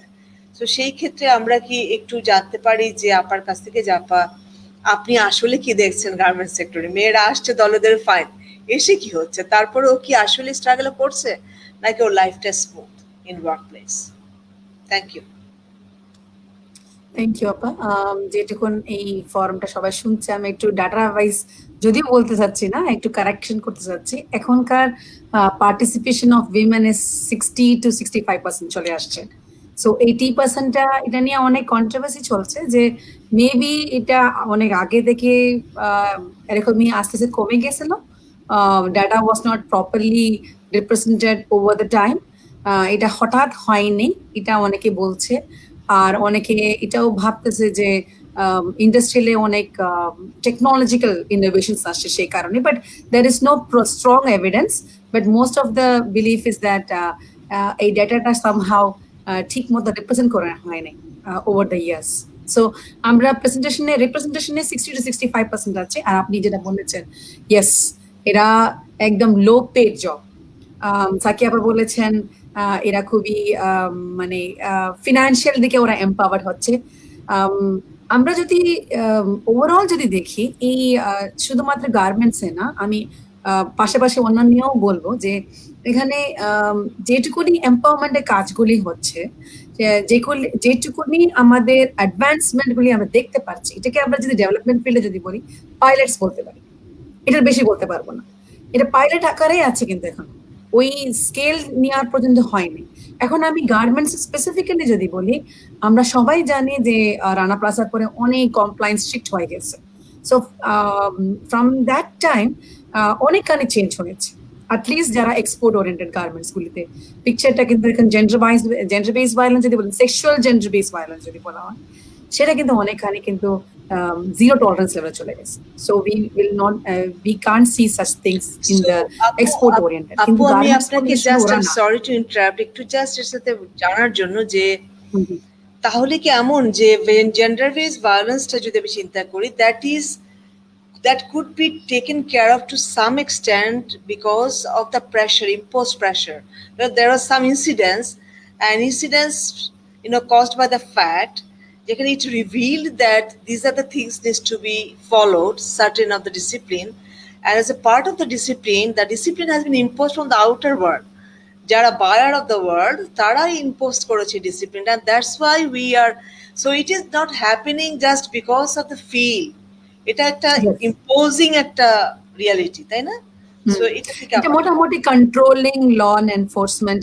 এটা আপনি যদি বলেন human, whether it is irrespective of saying male or female, আমরা কিন্তু যখন একটা স্ট্রিক্ট মানে স্টিক নিয়ে যদি চলে আসি, অনেকখানি কিন্তু মানুষ চেঞ্জ হয়ে যায়।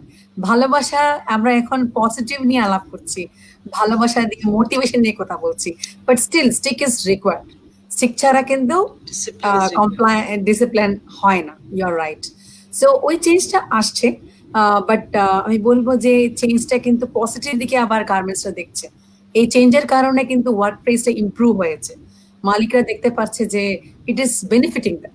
সো ওই পয়েন্ট থেকে আমি বলবো যে now they are also very conscious about.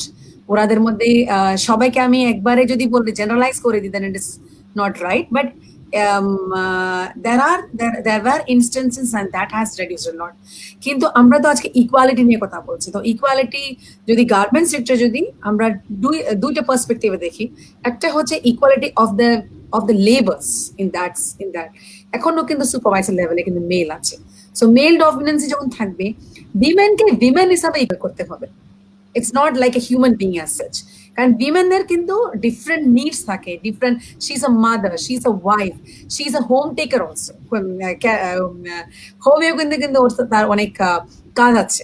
So ওই পার্সপেক্টিভ গুলি কিন্তু অনেকে বুঝে না, and it's very natural that একটা মেল সুপারভাইজার কিন্তু না বুঝারই কিন্তু কথা। মেল সুপারভাইজার নিজেই কিন্তু যখন I wonder if he is understanding his wife, তো কিভাবে এক্সপেক্ট করতে পারে যে ওখানে যে কর্মী তার থেকে তার কিন্তু টাইমলি কিন্তু কাজটা আদায় করতে হবে সে কিভাবে এটাকে কিন্তু এনশিওর করবে। সো ওটা একটা অ্যাঙ্গেল আছে। সো যদি বলেন ওখানে ইকুয়ালিটিটা অনেকখানি কিন্তু অলরেডি কিন্তু ডিস্টার্ব হয়ে গেছে। That's the right word I would say. এখন আপনারা বলেছেন যে ম্যানেজমেন্ট লেভেলে নাই। ম্যানেজমেন্ট লেভেলে অ্যাজ আই সেড যে রিয়েল আকারে কিন্তু পাইলটস চলছে। আইএলও বলেন, অন্য যারা স্টেক হোল্ডার যারা কাজ করছে সুপারভাইজারি আপগ্রেডেশন নিয়ে কাজ চলছে, কিন্তু এখানেও সেম প্রবলেম চলে আসছে। একটা মেয়েকে আমি যখন সুপারভাইজারি লেভেলে যখন নিয়ে আসছি অথবা এটা থেকে আমি আপগ্রেডেশন করব, দ্যাট পার্টিকুলার ফিমেল তাকে কিন্তু ক্যাপাসিটিও দিতে হবে, skill, and we know that these women are not educated to that up to that level. At the same time ওরা 7টার দিকে বের হয় আর 7টার দিকে অথবা যদি আমি নর্মাল ওয়ার্ক আওয়ার্স যদি বলি তাও 7টার দিকে ফিরে যায়। So then they have to take up the children, they have to take up the course. তো সে যে করে কিন্তু সে অফিসের কাজটাও ঠিক মতো করবে। অনেকে কিন্তু এমনও সিচুয়েশন আছে, there are women they have said that we can't continue as supervisor, we are happy with the job we are doing. ঠিক anymore.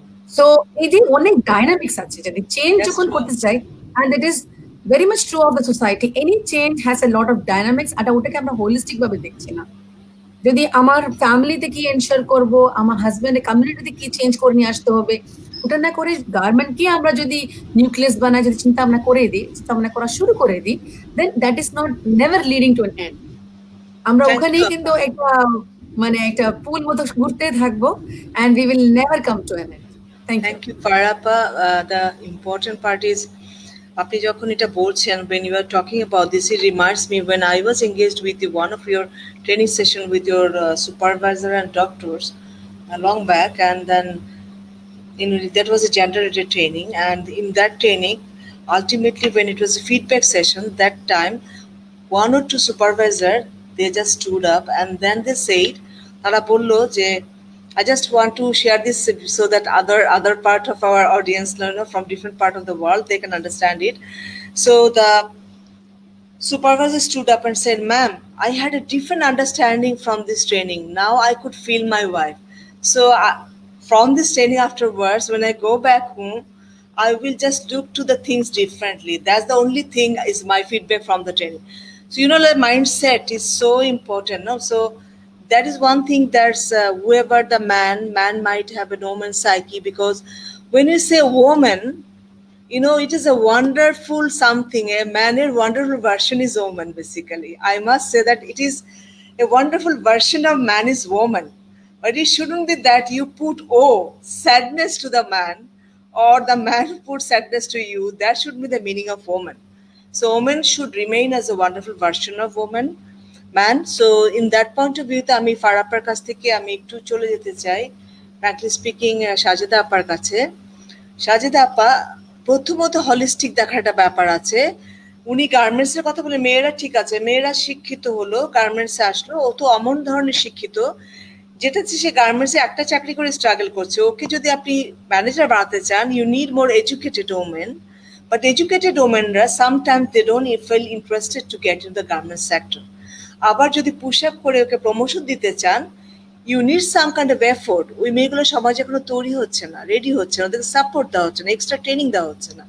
So how can you get those women in the managership, তাই না? ওকে তো space দিতে হবে, তৈরি করতে হবে। এটা কিন্তু চলেই যাচ্ছে। So coming back to Sajeda Appa with a very definitive question, এই struggle of the girls education sector discrimination, এটা কিন্তু অনেক চাইল্ডহুড থেকে শুরু হয়ে যায়। এবং আমি যখন ওমেন বলছি, ও তো অনেক বছর পর ওমেন হয়, ও তো প্রথমে একটা baby, a girl, and the discrimination start from a baby in the womb. তারপর থেকে শুরু করে সে চাইল্ড হয়, সে অ্যাডোলসেন্ট হয়, অ্যাডোলসেন্ট সময় সে কিন্তু অনেক ধরনের অভিজ্ঞতা পায়। তো সুতরাং আজকের এই ওমেন আলোচনার মধ্যে আমাদের যে অল্প বয়সী মেয়েরা আছে, তারা বা অল্প বয়সের যারা বা ইয়াং মেয়েরা যারা আছে, তারা কিন্তু কেউ বাদ নেই, তাদেরকে নিয়েই কিন্তু আজকে আলোচনাটা। তো সেই প্রেক্ষাপটে আপনি যদি অ্যাডোলসেন্টদের স্ট্রাগলটা একটু বলেন আপা, যে পার্টিকুলারলি যে চাইল্ড ম্যারেজ হচ্ছে, এই যে তাদের বয়স নাই, তারা এডুকেশন সেক্টর অনেক সময় ডিসক্রিমিনেটেড হচ্ছে, নিউট্রিশনের মধ্যে খাওয়াতে ডিসক্রিমিনেটেড হচ্ছে, ডিসিশন মেকিং তো আছে। সাকিয়া আপা, ফারা আপা অলরেডি বলে ফেলেছেন, ইভেন মাহবুব আপা বলেছেন যে আমরা যত বড় কর্তাই অফিসে হয়ে বড় বড় অফিস, 5টা অফিস বানিয়ে ফেলছি, 20টা অর্গানাইজেশন ডিল করছি, কিন্তু আমরা ঘরে গিয়ে হয়তো আমার বাড়ির জমির ডিসিশনটা আমি নিতে পারছি না। ওটা নেওয়ার সময় আমার বাড়ির বড় কর্তা নিচ্ছে বা আমার আত্মীয় স্বজনরা নিচ্ছে, বা যে কোনো বড় ডিসিশনে আমাকে ডাকা হচ্ছে না। এটা কিন্তু হচ্ছে এভরিওয়্যার এনিওয়্যার। সো আমি সেই প্রেক্ষাপট থেকে আমি আসতে চাচ্ছি সাজেদা আপার কাছে। অ্যাডোলসেন্ট বা ইয়াং ছেলে মেয়েদের, পার্টিকুলার ইয়াং মেয়েদের চাইল্ড ম্যারেজ, তাদের নিউট্রিশন কোথায় আপনি দেখছেন, মানে কেমন করে তারা, কতটুকু তারা ইকুয়ালিটি জায়গায় আসতে পেরেছে? It can be effluent girls, if it can be poor girls as well. আপা অনেক ধন্যবাদ আপনাকে। এখানে আপনি গুরুত্বপূর্ণ একটা বিষয় তুলে ধরেছেন। এটা সরাসরি আমি যদি দেখি প্রাথমিকভাবে এটা সম্পৃক্ত হচ্ছে দারিদ্রতার সাথে, যেখানে মানুষ হ্যান্ড টু মাউথ, হ্যাঁ, যে কনটেক্সটে সেখানে একটা পরিবারের সে বয় বেবিটাকে তারা শিক্ষিত করতে পারে না, সেখানে গার্ল বেবি তো দূরেই থাকা, আর সেখানে নিউট্রিশন চাহিদা মিট করা খুব টাফ। এটা আমি একেবারেই তাদের দারিদ্র অবস্থার কথা বলছি, সেখানে এটা ঝামেলা আছে। আর যদি আমি দেখি যে কনটেক্সটটা, যে যারা একটু ওয়েল অফ, যাদের অর্থনৈতিক অবস্থা ভালো, সেখানেও কিন্তু বৈষম্য আছে। একটি গার্ল বেবির সাথে একটি বয় বেবির বৈষম্য আছে। এটা আমরা জানি কেন এই বৈষম্যটা, কারণ এটা আমাদের দীর্ঘদিন থেকে লালন, যেটা সামাজিক যে কালচারটা, যে একটি ছেলেই পারবে সবকিছু সামলাতে, সংসার সামলাতে, ভালো লেখাপড়া করতে, ইঞ্জিনিয়ার হতে পারবে, ডাক্তার হতে পারবে, একটা নারী পারবে না। একটা নারীকে কি করতে হবে, একটা মেয়ে বড় হলে তাকে বিয়ে দিতে হবে। কেন? এখানে শুধু পরিবারের এই বিষয়টা নির্ভর করে আরেকটা সামাজিকতার, আমাদের যে সামাজিক যে ব্যবস্থাগুলা, সেই সামাজিক ব্যবস্থার কারণে একটা ফ্যামিলি নারীকে, আমাদের গার্ল বেবিকে, আমাদের মেয়ে শিশুদেরকে খুব বেশি এগিয়ে নিয়ে যেতে পারে না, কারণ সোসাইটিতে অনেক ধরনের ঝামেলা রয়েছে, এগুলো বিষয় আছে। আর অ্যাডোলেসেন্টের যে পুষ্টির কথা বলছেন, এখানে এটার সাথে জড়িত অনেকগুলো বিষয় আছে, যে তারা সেটা বুঝে কিনা, আর যে স্বাস্থ্য সমস্যাটা সেটা বুঝে কিনা, এই স্বাস্থ্য সমস্যাটা সে কোথায় সিক করবে, সেই বিষয়গুলো আমাদের কমিউনিটিতে অ্যাভেলেবল হলেও তারা যেতে পারে না। এক হচ্ছে তাদের দারিদ্র অবস্থা আছে, আরেকটা হচ্ছে তারা বিভিন্ন ভাবে অ্যাবিউজ হয়, হ্যারেস হয়, বের হতে পারে না। তারপরে ফ্যামিলির যে গার্জিয়ান আছে তারা সেটাকে মানে ওয়েল টেকেন করে না। এগুলো কতগুলো বিষয় আছে। আর গার্মেন্ট সেক্টরে আপনি যেটা বলছেন, যেখানে ইউজ মেয়েরা কাজ করছে এবং অ্যাডোলেসেন্ট মেয়েরা আসতেছে, এরা ম্যানেজারিয়াল লেভেলে যেতে পারবে কিনা, এটার জন্য প্রোগ্রামিং আছে। এটার জন্য যদি এডুকেশন চালিয়ে নেওয়া যায়, স্কিল ডেভেলপমেন্ট প্রশিক্ষণ দেওয়া যায়, তাহলে তারা সেই জায়গাটাতে যেতে পারে। এছাড়াও আমাদের সমাজে কিছু শিক্ষিত মেয়েরা আছে যাদেরকে গার্মেন্ট সেক্টরে শুধু কর্মী হিসাবে না নিয়ে ওই ম্যানেজারিয়াল জায়গাগুলোতে নিয়োগ দিলে নারীদের, এই মেয়েদের বিষয়গুলো ভালোভাবে বুঝতে পারবে, আমি এটা মনে করি। আরেকটা বিষয় ছিল যেটা নারীদের অর্থনৈতিক মুক্তি বা অর্থনৈতিক এম্পাওয়ারমেন্টের কথা বলা হয়েছে বিভিন্নভাবে, সেটা লোয়ার সেক্টরে হোক বা আমাদের মতো মেয়েদের হোক। আমরা অর্থনৈতিক ভাবে এম্পাওয়ার হচ্ছে ঠিকই, কিন্তু সেটা কিন্তু আমরা ভোগ করতে পারি না।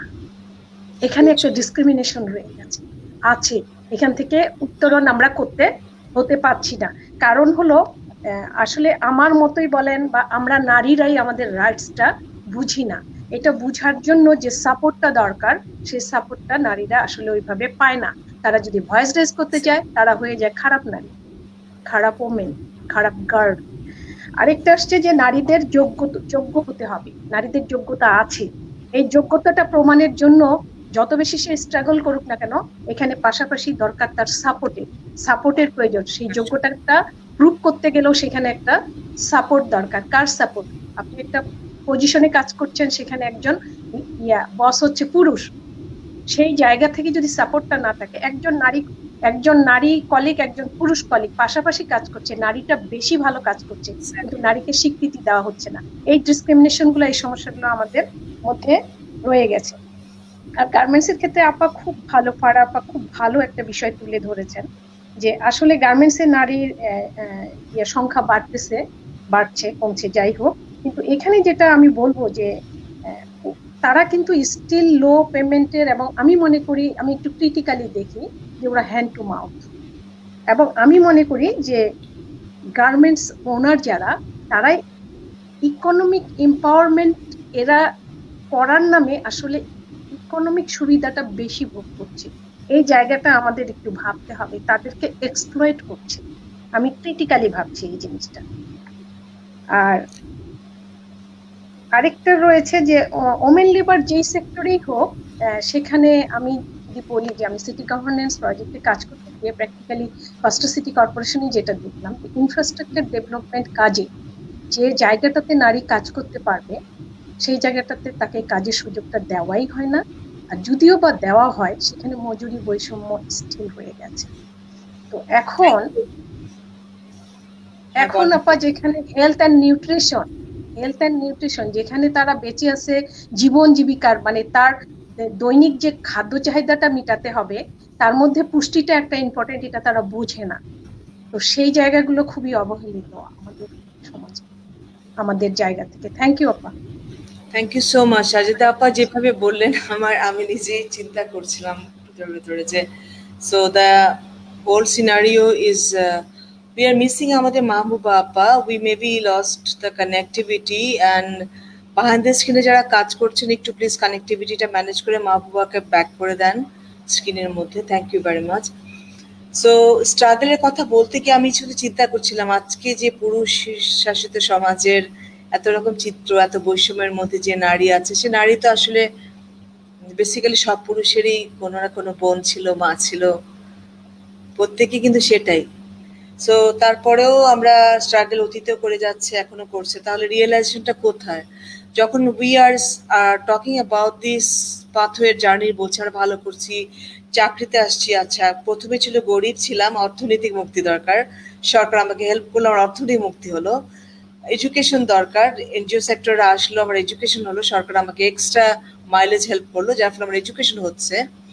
তারপরে আমি এসে আজকের আপাদের মতো জায়গা আমরা সবাই বসলাম, এই করতে করতে এগিয়ে যাচ্ছে। কিন্তু দেখা যাচ্ছে যখন অর্থনৈতিক মুক্তিটা শুধুমাত্র ছিল না, তখন আমার নিউট্রিশন নিয়ে স্ট্রাগল করেছি, বা আমি খাবার নিয়ে, বা আমি কোনো বৈষম্যতা নিয়ে বিভিন্ন রকমের স্ট্রাগল করেছি, শিক্ষা নিয়েও আমি স্ট্রাগল করেছি। যখন ওগুলা পেয়ে গেছি, তখন আমি যখন আরেকটু এক কদম এগিয়ে আসলাম, তখন আমি আরেক রকমের স্ট্রাগল করছি। So struggle is anywhere and everywhere. তার মানে মুক্তিটা কোন পদ্ধতিতে হবে? আলটিমেট এডুকেশনে আসার পরে with the all quality, all রকমের ডিসিশনের নেওয়ার ক্ষমতা পাওয়ার পরে, ভালো পজিশনে এসেও যদি ওমেন একটা ঘরে গিয়ে ডিসিশনের মধ্যে তার সাফার করতে হয়, তাহলে there must be another way. আমরা বোধহয় আরো কিছু ডিপ কাজ করতে হবে। যে ওয়েতে আমরা কাজ করছি, that's fine, is it in a quantitative way, fine. We made a lot of change in the quantitative way. So gender equality চিন্তা করলে you can bring lot of data back and show, okay, we are here and there and everywhere women are here. But coming to the facts, যদি we come back to the feel of the real sense empowerment, real sense women respect, equal mutual একটা relationship, if I just want to look back in that point of view, তাহলে where we are, তাহলে equality পাথটা বোধ হয় একটু different. আর নতুন ধরনের কিছু innovative কাজ করতে হবে to get to that kind of equality path. প্রথমে স্ট্রাগলটা ছিল মোর প্রিলিমিনারি স্টেজের, but we have reached to some stage of equality when we have to go for deep end work. It's not only anymore that গতানুগতিক কাজ দিয়ে হয়তো হবে না, because if you think about that, it's a very connected dynamism. অনেক আগে ফারাপা একটু আগে বলেছিলেন প্রথম দিকে যে we have to connect না, এভরি অফ দ্য ডাইনামিজম গুলাকে আমাদের ওয়ার্কআউট করতে হবে, so that if everything's are connected and that ultimately take us to the result of the equality. So আমাদের কানেক্টেডনেস গুলো এখনো হচ্ছে না, and we are really pretty disconnected. আমি এখন লাস্ট কোয়েশ্চেনটা দিয়ে তারপর আমরা অডিয়েন্সের কাছে চলে যেতে চাই, because our audience must have a lot of questions around this. Razia Mahbub আপা, আপনি যদি আমাদেরকে একটু বলেন যে এই যে অর্থনৈতিক মুক্তি পেলাম, ঠিক আছে ফাইন, বাট এই অর্থনৈতিক মুক্তিটা একটা মেয়েকে কোন ধরনের মাইলেজ দেয়, দ্যাট ওই মাইটা ব্যবহার করে সে তার যে স্ট্রাগলটা আছে ওটাকে আরেকটু কমিয়ে ফেলতে পারে। আপনি যদি আমাদের ওয়ে আউট দেখিয়ে দেন যে ওকে আমার অর্থনৈতিক মুক্তি হয়েছে, আমি গার্মেন্টস ওয়ার্কার, বেতন পাচ্ছি, আগে আমার ঘরে স্ট্রাগল ছিল, এখন ঘরের স্ট্রাগল এইভাবে হ্যান্ডেল করতে চাই, বা আমি একজন ভালো চাকরি করি কিন্তু আমার ঘরে ডিসিশন আর ক্ষমতা নাই, সেক্ষেত্রে আমি কি জিনিসগুলো করলে বা কোন জিনিসগুলোতে আমি এই অর্থনীতি মুক্তিটার কাজে লাগিয়ে উত্তরণের কিছু পথ খুঁজে পেতে পারি। Because this is a one set of discussion we'll go for this women idea connectivity seminar. আমি দেখলাম, খেয়াল করে যে এটা অনেক কাজ করতে হবে, অনেক আমরা অনেক ওমেনদের ঘুরে ঘুরে সবাই একসাথে হতে হবে, আর মন খুলে চিন্তা করতে হবে, মন খুলে আমরা একজন, কারণ আজকে আমি যে কাজ করে যাব সমাজে আমার মেয়ে সামনের যে সমাজে চাকরি নেবে বা সমাজে থাকবে, ও একটু আসানে থাকবে, ও একটু শান্তিতে থাকবে। So we have to do something sustainable way so that our next generation ওরা যেন আমাদের স্ট্রাগলটা না পায়। হ্যাঁ, সেটাই তো আমাদের ইন্টেনশন। সো বাবু আপা যদি বলেন যে কি কি প্লে মানে ট্রিক অ্যান্ড ট্রেড আছে এর মধ্যে, যেটাতে অর্থনৈতিক মুক্তিটাকে কাজে লাগে মেয়েরা আরেকটু নিজের এম্পাওয়ারমেন্টটাকে শক্তিশালী করতে পারে, বের হয়ে আসতে পারে। ধন্যবাদ নাজনীন আপা, খুব চমৎকার প্রশ্ন করার জন্য।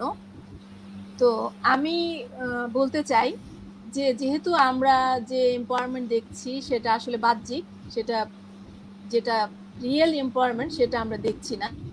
সেক্ষেত্রে আমাদের যেটা মূল বিষয় সেটা হচ্ছে আমাদের মানসিকতার পরিবর্তন ঘটানো এবং আমাদের যে নর্মস ভ্যালুসগুলো রয়েছে, যে আমাদের পরিবারে যে নর্মস ভ্যালুসগুলো রয়েছে সেগুলোর উত্তরণ ঘটানো, আমাদের দৃষ্টিভঙ্গি পাল্টাতে হবে। সেটা শুরু করা যায় এডুকেশন দিয়ে। যদি একটা পরিবারে একটা ছেলে শিশু এবং একটা শিশু জন্মানোর পর বাবা মা তাদেরকে সমান চোখে দেখে এবং সমানভাবে ট্রিট করে, তাহলে কিন্তু ছেলেটা শিখবে যে তার যতটুকু অধিকার রয়েছে সমাজে, তার বোনেরও ঠিক ততটুকুই অধিকার রয়েছে সমাজে। কিন্তু সেই দৃষ্টিভঙ্গিটা আসতে হলে বাবা মা সবাইকেই সেই নর্মস ভ্যালুসগুলো ধারণ করতে হবে।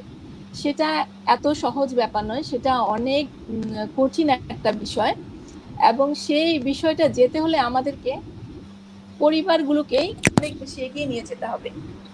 পরিবারগুলোতে এই ধারণাগুলো ঢুকিয়ে দিতে হবে, এবং সেটা এক জেনারেশনে সম্ভব নয়, সেটা কালক্রমে আমরা কিন্তু উত্তরণের দিকে যাচ্ছি, কারণ এই চেঞ্জগুলো আসছে। আমার দাদি হয়তো স্কুলে পড়াশোনাই করেনি, আমার মা অনেক স্ট্রাগল করে মাস্টার্স ডিগ্রি করেছে ঢাকা ভার্সিটি থেকে, তার মেয়ে হয়ে আমি আবার পিএইচডি করলাম।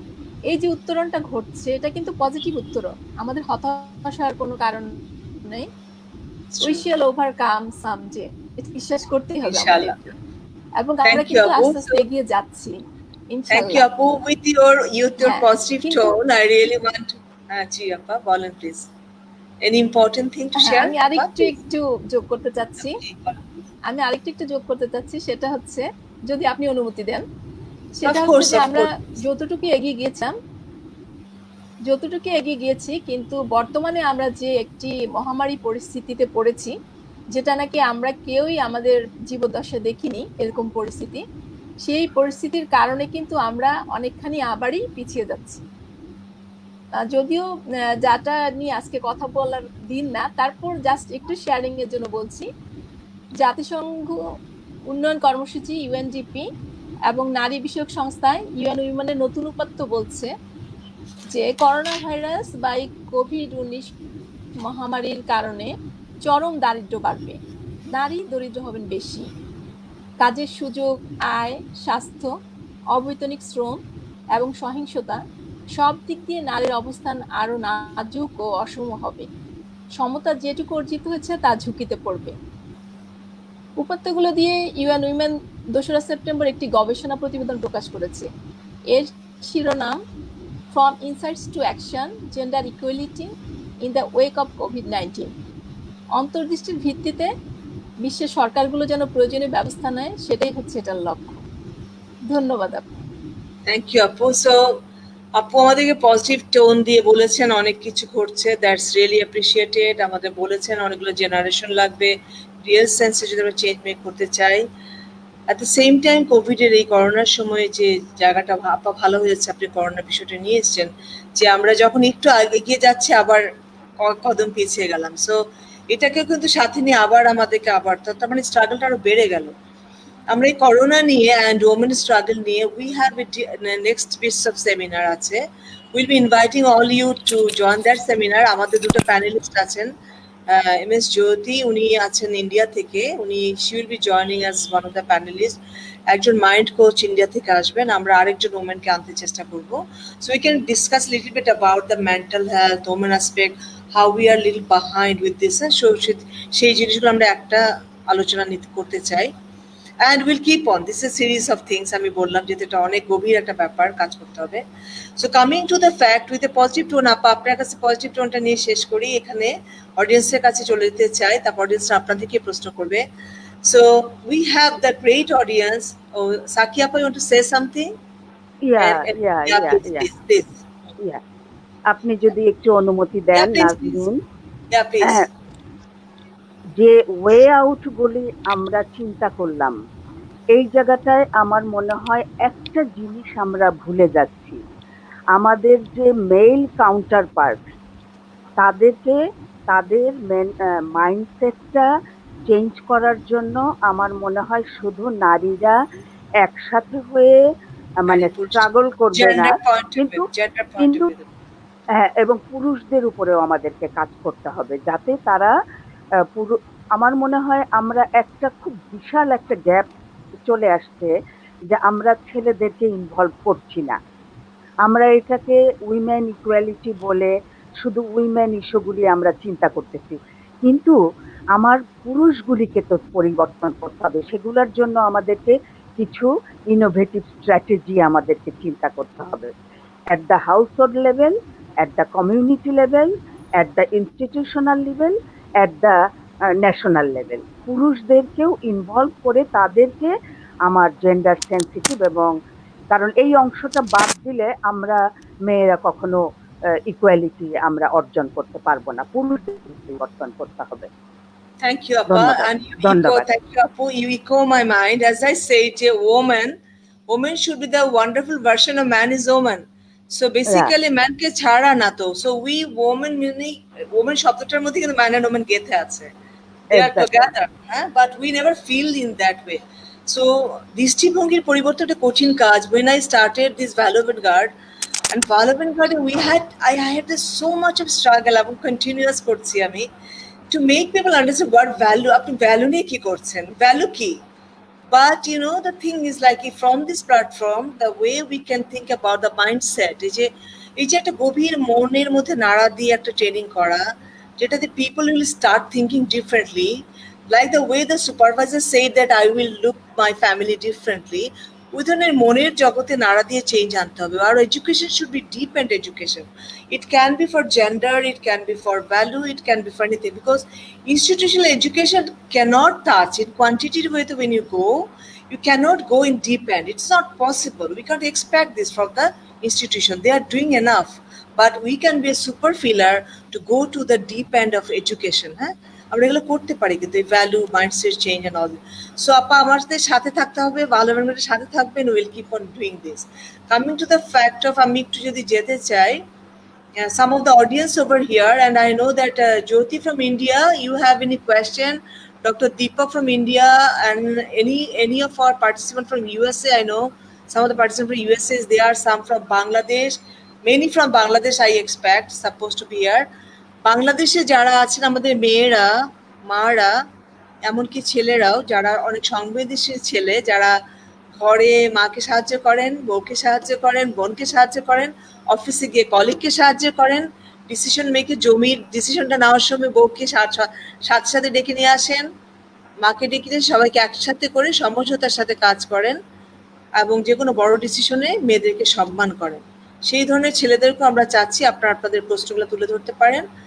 So this is the time for the audience. I really want to have any question you can directly ask, and Arunno behind the screen when you are working, can you see this somebody raise their hand, and let them, allow them to talk directly. They can ask the question directly. Is there anybody who really want to ask the question directly? I will be expecting Dr. Deepak and Jyoti, because you are a very encouraged woman, and you are going to be panelists next seminar. So do you have any specific question? You can ask the question in English, and then the audience will answer this in English. And from Bangladeshe যারা আছেন মা বোনরা, তাদের কাছে আমি আশা করছি।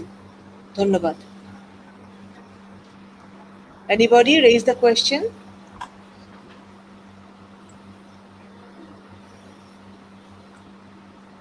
Arunna, can you manage to get the back? Okay, so when we are in life, sometimes some maybe the some kind of conservatism thakte pare, but Jyoti made a question for the audience. Women will be empowered only if she has the power of decision making in all the spectrum of life. So she's from India, so she echoed with Sakiapa and Onno Shabar Sate. So Jyoti Khurana. So she বলেছে women will be empowered only if she has the power of decision making in all the spectrum of life. Do you believe or not? So আপনারা সবাই কিন্তু এটা দিয়ে eco করেছেন। And any complimentary. So you have to speak in English. So as she is from India. Yeah. Okay. Thank you very much, Jyoti from India. Your question was very good, but I can say that women cannot empowered only by finance, only by education, or making decision, but at the same time, the male counterparts should be male should make enabling environment for women to for raising the voice and also male should prepare a space for hearing her voice, what is in her mind. Maybe she can give some solution for any problem. So only women, her economic empowerment, her hard work will not solve the problem. Thank you, Apu. Male counterpart should come forward with us. Thank you, Apu. This is my answer. Thank you, Apu. Any sharing? I would like please. I would like to add. First of all, I want to look at this statement from a different perspective. The thing is that we are talking about power. So I would say that power is a kind of a negative thing. So when we have such statements, that clicks the mind of the women. Okay, that lady has more power than me. So I think that women empowerment is a good term. But when we talk about power dynamics, and this will only create fight between genders. We want to see equal society, not male is better than women or women is better than man. So as Nazina Appa mentioned that women is the beautiful embodiment of a man. So it's about the right to participate in decision making. So whenever we use the terminology, we have to be very careful, whether we are really want to because we have to go hand in hand with men and in the society to make these changes. Whatever change has happened in the society is only because of that. And whatever couldn't happen is because of that, a feminist. We don't want to be feminist, right? So whenever a feminist approach has been taken, it has only destroyed society. So we want to say that as Nazina Appa started with that, the Adam and Eve came to this world with all equality.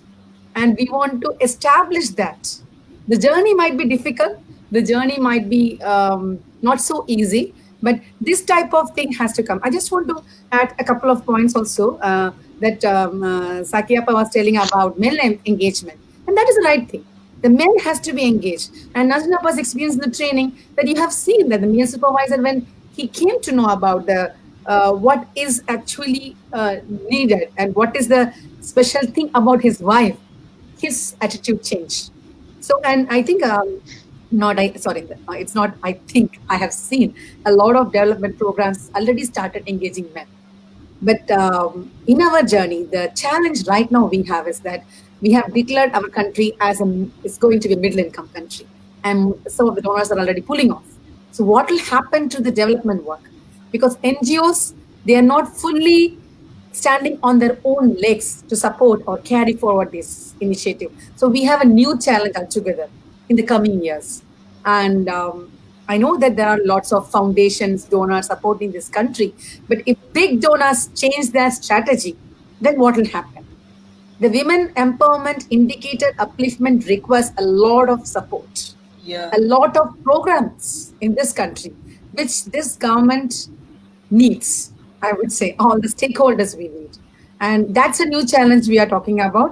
And so right now, I'm not sharing more on these points. If I get time, then I will add to Thank that you. point. And we will have another seminar, inshallah. We will invite you all again, maybe in a different angle. But I think that we need to keep on talking, keep on sharing these feelings. At least if more number of people are same mindset, if we are more and bigger in number, and the man and woman both, then that is a bit of work. That is a bit of drop of work into the society that we could lead to. So into this pathway. So, Jyoti, just coming back to your question that you said that when economic, whatever empowerment, but ultimate empowerment is decision making. If that decision making authority is not in my mind, not I cannot exert that, and not I can take any action of decision making the way I want, ultimately I'm not empowered. So that is the sense basically, and I'm sure that empowerment struggle is everywhere, anywhere in the society. So we'll have another seminar that we will go with this kind of talk, more in depth, data focused talk, so that we can really see what's going on. So coming to that, since we are having a live program, so I can take much of the questions as I see here. If the chat box, if there's a question, I can only take those questions, but a lot of appreciation is there. That's really appreciated. That means the audience liked this and they really wanted to have this kind of discussion. But my important point is, like, try to feel us, feel the woman, because this woman is your mother, your sister, your daughter, who is whoever. Okay, so it is not a sense of appreciation. Woman doesn't need any much appreciation, rather they need a feel, and that feel should be there. The way you feel your daughter, the way you feel your sister, every woman, any woman is like that light, that loved. So that like and love and all this respect should be brought back to the society. We should keep on doing work. আমার মনে হচ্ছে আমাদের অনেক কাজ করতে হবে, অনেক কাজ, কাজের কোনো শেষ নাই. Dr. Deepak made a comment. Okay, fine, that's really appreciated, good discussion, fine. So we really want to have all of you, the woman and man, adolescent, young, because our platform is very open to the adolescent and young. I just want to say that we will bring adolescent young mind someday in this kind of talk, that how they are struggling. Because to me, if you ask me, frankly speaking, I'm struggling, still struggling, and I don't know, like, when the struggle began. No, when I stepped into and I started realizing that I'm a class 6, 5, 7 student. So that point when I stepped to the school and college, the discrimination, the society, I started, witnessing and observing. But when I was in the lap of my mother, I hadn't feel any discrimination, because the family that I brought up, the parents, they just, that didn't make any kind of discrimination. So it is depends on, like, discrimination basically starts who you are, what context you are brought in, and sometime where you are placed in. So discrimination চেহারা বদলাতে থাকে, আমি দেখলাম যে অনেক যোগ্যতা থাকলেও discrimination হতে থাকে মানুষ, আবার অনেক জায়গায় দেখা যায় ডিসক্রিমিনেশন আছে আবার নাই। যেই ছেলেটা মাকে ভালোবাসে সে অফিসে গিয়েও হয়তো ভালো ব্যবহার করতে থাকে। সো এগুলো অনেক রকমের চেহারা আছে। সো আবার যেই ছেলেটা খুব ভালো বাইরে দেখাচ্ছে, অরিজিনালি সে হয়তো ভেতরে একদমই সেটা না, কিন্তু বাইরে তাকে সবাই অনেক পছন্দ করছে। So it depends on, like, what context you belong to. কিন্তু আমার কথা হলো, বাবা মা যেমন করে, ইন মোস্ট কেসে গরিব একটা বাচ্চাও হলেও বাবা মা খুব বেশি করে না, একটু খাবারের বেলা ডিসক্রিমিনেশন করে, চেষ্টা করে বাচ্চাটাকে সমান চোখে দেখতে। আর মেয়েটাকে যে আগে বিয়ে দেয়, ওটা ডিসক্রিমিনেশনের জন্য না, ও তো ইনসিকিউরিটি ফিল করে। We have to feel the society, because তার গার্লকে যদি আর্লি যে এডুকেশন না দেয়, তাহলে তার ডাউরি বেশি বেড়ে যায়, তার সোসাইটিতে মাস্টাররা তার মেয়ের পিছে লেগে যায়, ভালো ছেলে একটু বয়স হলে মেয়েটাকে বিয়ে করতে চায়। সোসাইটির এই জিনিসগুলো আমাদের আগে দেখতে হবে বিফোর গোয়িং ব্যাক, যে মা কেন বাচ্চাকে আগে বিয়ে দেয়। সো আমার কাছে মনে হয়, when you are in a parents কোলে থাকে বাচ্চারা, মোটামুটি একটু সেফ, লেস ডিসক্রিমিনেটরি একটা জায়গা। So that unit is very important. Mahbub আপা বলেছিলেন যে আমাদের ইউনিটে কাজ করতে হবে, আমরা এটা যেটা করতে পারি, এই প্যারেন্টস গুলাকে আমরা শক্তিশালীভাবে জাগিয়ে তুলতে পারি, অ্যান্ড উই ক্যান লাইক আউদের শোল্ডার আমরা হাত রাখতে পারি, তাই না? আমাদের যারা সাকিয়া আপার, ফারা আপার, সাজেদা আপা, মাহবু আপার মতো হাজারো ওমেন আছে যারা এরকম শক্তিশালী। ওই ধরনের প্যারেন্টস গুলার একটু কাঁধে হাত থেকে যদি একটু কনফিডেন্স দেওয়া যায়, ওকে একটু নলেজ দেওয়া যায়, বা ওকে বলা যায় যে তোমার পাশে এরকম একটা টিম আছে, তুমি একা না, হয়তো সে তার মেয়েটাকে আগে বিয়ে দিবে না। ঠিক আছে? সো আমরা ওই কনফিডেন্সটুকু তো সমাজে দিতে পারি, এবং আমরা একটা যে কোনো ভাষাটা আমাকে কাজ করে দিতে হবে, নট নেসেসারি আপা আপার জায়গা থেকে আপার কাজের ক্ষেত্রে করতে পারে, সাকিয়া আপা ওনারটা করতে পারে, যার যার জগৎ থেকে দিতে পারি। Many women can do this. At the same time, man should come forward. As a father, যখন মেয়েটাকে অনেক আদর করে রাখে, একটা মেয়ে জন্মলে বাবা যেমন খুশি হয়, তেমন করে সমাজে আমার মনে হয় গার্জিয়ানশিপটা ওরকম, ফাদারশিপ, হাজব্যান্ডশিপ, ব্রাদারশিপ ওরকম রেসপেক্টফুল রোলে নেওয়া উচিত। এবং ওই একটা হাজব্যান্ড ইজ মোর রেসপেক্টফুল হয় যখন সে তার মেয়ে, তার স্ত্রীকে ভালোবাসে। আমি একটা লাস্ট কোট দিয়ে শেষ করছি, যেহেতু আমরা এটা কোনো রিলিজিয়াসলি আমি কথাটা বলছি না। আমাদের প্রফেট মুহাম্মদ সাল্লাল্লাহু আলাইহি ওয়াসাল্লামের কাছে বারবার জিজ্ঞাসা করা হয়েছিল, তোমার কাছে শ্রেষ্ঠ পুরুষ কে? তখন উনি বলেছিল যে তার স্ত্রী এবং মাকে সম্মান করে, সেই আমার কাছে শ্রেষ্ঠ পুরুষ। তো সেরকমই যে আমরা হাজব্যান্ডশিপটাকে যে ওইভাবে দেখি যে আমার রেসপেক্ট আসলে সমাজে ওইটাই, যে আমি আমার ঘরকে রেসপেক্ট করতে জানি, তাহলে আমার সমাজের রেসপেক্টটা অনেক বেশি বেড়ে যাবে। সমাজে প্রতিষ্ঠিত হওয়ার পিছনে রেসপেক্টের চাইতে ঘরের রেসপেক্টটা অনেক বেশি মূল্যবান, এবং ঘর থেকে কাজটা শুরু করা উচিত। তো আমরা সবসময় এরকম করে ভালো কাজের সাথে সবাই থাকতে চাই। ভালো ভ্যানগার্ড একটা প্ল্যাটফর্ম ফর এভরিবডি, যারা ভালো চিন্তা করে, মুক্ত চিন্তা করে। আমি রিকোয়েস্ট করবো আপনারা সবাই ভালো ভ্যানগার্ডের সাথে কোনো না কোনো ভাবে, আমাদের অনেক রকম সুযোগ আছে অ্যাম্বাসেডার হওয়ার, বা আমাদের সাথে কাজের সম্পর্কে আইডিয়া কানেক্টিভিটি সেমিনারে আসা, আমি মাঝে ডেকে ডেকে আপাদেরকে নিয়ে আসি, এরকম করে আরো আপাদেরকে ভাইদেরকে নিয়ে আসবো, যাতে করে আপনাদের চিন্তাগুলো এখানে প্রকাশিত হয়, মানুষ জানতে পারে, সমাজে একটু নাড়া খায়, মাইন্ডসেট একটু জন্য নাড়া হয়। সো সেটার জন্যই, যেহেতু আমরা টিভি কিছু না, আমরা একটা বড় যে আমরা ফেস লাইভ প্ল্যাটফর্মে যেতে পারি, অতটুকুই আমাদের মানে এভিনিউ আছে এই মুহূর্তে। বাট যখন করোনা থাকবে না, তখন আমরা আশা করছি আমরা অনেক আইডিয়া কানেক্টিভিটি সেমিনার করবো। আমাদের একটা coffee T and we seminar আছে, যেটাতে ফারা আপা অলরেডি জয়েন করেছে বেশ কয়েকবার। সো টি কফি উই সেমিনারটা আমরা রেখেছি, চা তো আমরা সবাই খাই, তো টি কফি উইর মাধ্যমে আমরা হালকা পাতলা অনুভূতি দিয়ে ভারী ভারী কথা বলতে চাই, ভারী জিনিসের মধ্যে পরিবর্তন আনতে চাই। So that's wish is always there. আমরা ভালো ভ্যানগার্ড থেকে একটা এই করোনার জন্য কিছু কাজ করছি, ছোট ছোট কাজ, আমাদের সামর্থ্য অনুযায়ী কাজ করছি, because it's really tough. So নিজেদের ফান্ড নিজেরা জোগাড় করে কাজ করা, সো তারপরে আমরা করছি। সো আমরা করোনা নিয়ে বেশ কিছু কাজ করছি, তার মধ্যে একটা কাজ হলো এখন যেটা করছি, যে আমরা ফেস ক্যাপ নামে, যেটার খুব সুন্দর একটা ব্র্যান্ডেড একটা আমরা ক্লোথ মাস্ক বের করছি। তো ঘরে বাড়ি সবার ক্লোথ মাস্ক লাগছে এখন, তো আমরা এটাকে সিডিসি এবং WHO এর আদলে সায়েন্টিফিক্যালি করে লিফলেট সহকারে একদম ক্লাসিফাইড স্ট্যান্ডার্ড ব্র্যান্ডিং আমাদের একটা আছে, আর একটা আছে আমাদের ওমেনরা, ট্রাইবাল ওমেনরা নিজেরা বানিয়েছে, but all scientific, everything follow করে করা হয়েছে। সেটা নাম দেওয়া হয়েছে ফেস ক্যাপ। কেন ক্যাপ দেওয়া হয়েছে? বিকজ ক্যাপের মানে CCAPP, মানে care and concern about personal protection. So face ক্যাপটার নাম হলো এটা। সো আমরা মাস্ক না বলে বলেছি এটাকে ফেস ক্যাপ।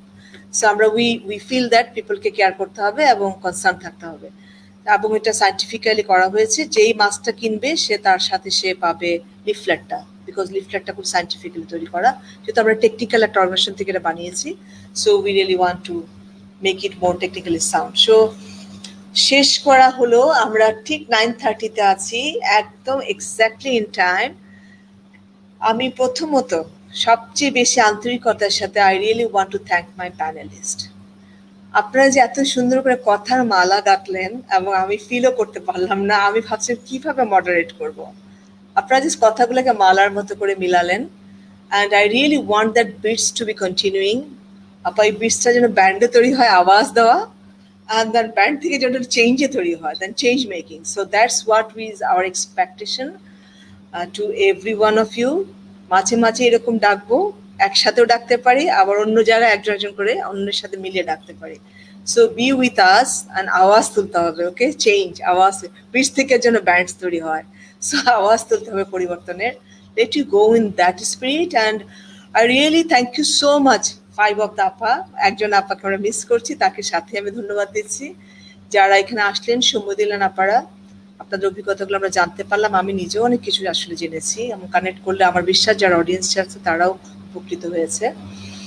সো আমরা বেসিক্যালি শেষের দিকে আছি। I really want two thank the international যারা আছেন from different countries who have joined to this live audience, because you are in Facebook, and I'm sure whoever knows about Vala Vanguard or knows about us in person, Farah Appa, Saki Appa, Shajida Appa, Mabu Appa, also myself, and also my other team member. So any relative, any known person in Facebook, I'm sure that you are watching this. So thank you very much to be with us internationally. আমি এখন আসি আমার দেশের জায়গায়। আমাদের বাংলাদেশে যারা আছেন, যারা নাকি আপনারা আমাদের লাইভ অডিয়েন্সটা শুনতে পেরেছেন, আপনারা লাইভ অডিয়েন্স আছেন, এবং আমার বিশ্বাস কিছুটা হলেও আপনাদের উপকার হয়েছে। এটাতে একটাই শুধু যে আমি আপনাদের কথাগুলো নিতে পারছি না, আমার খুব মন খারাপ লাগছে। আমি জানি না কোন প্রক্রিয়ায় গেলে আপনাদের কথাগুলো আমাদের কানে আসতো, অনেক ভালো লাগতো। We could have more response from you, কারণ আপনাদের কাছে অনেক শেখার আছে। We really want to learn also, and also আমার মনে হয় কিছু জিনিস বোঝার আছে ফ্রম দ্য কমিউনিটি ওমেনের কাছ থেকে। আমরা we got one so the Selina Parveen, she is one of our well-wisher and she is also with Vala Vanguard. So she made a comment, so we could say that condition of women is changing regarding position. We have to go a long way, needs to change the mindset up, not only for man, for woman also. Apa onek $1 million point boleche. Sometimes we think about that man are the barrier in the way out, but maybe কোনো কোনো সময় আমরা ফিলও করি না যে ওমেনরাও কিন্তু ওমেনদের জন্য অনেক ব্যারিয়ার আছে। So today I don't want to bring this discussion because it's a women equality. I tried to bring the discussion from the equality pathway, but from the gender related discussion will come back any day inshallah future এ। তখন কি দিয়ে আপাদেরকে ডাকা হবে, and Selina আপা আপনার এই প্রশ্ন সেদিন উত্তর দেওয়া হবে, সো দ্যাট ওমেনরা অনেক সময় জেন্ডার পয়েন্ট অফ ভিউতে যখন ডিসকাশন আসবে, then you can go very elaborately that sometime women got a man behaviour, man attitude, okay, because this is super empowered or wrongly empowered. So there are a lot of sense around, so barrier টা অনেক ভাবে আসে মেয়েদের জন্য। But আমরা চাই যারা মেয়েরা অনেক কষ্ট করছে, পরিবর্তন করতে চাচ্ছে, নিজের জগৎটা, নিজের ডিসিশনটা নিতে চাচ্ছে, আমরা জাস্ট ওদের পাশে থাকতে চাই।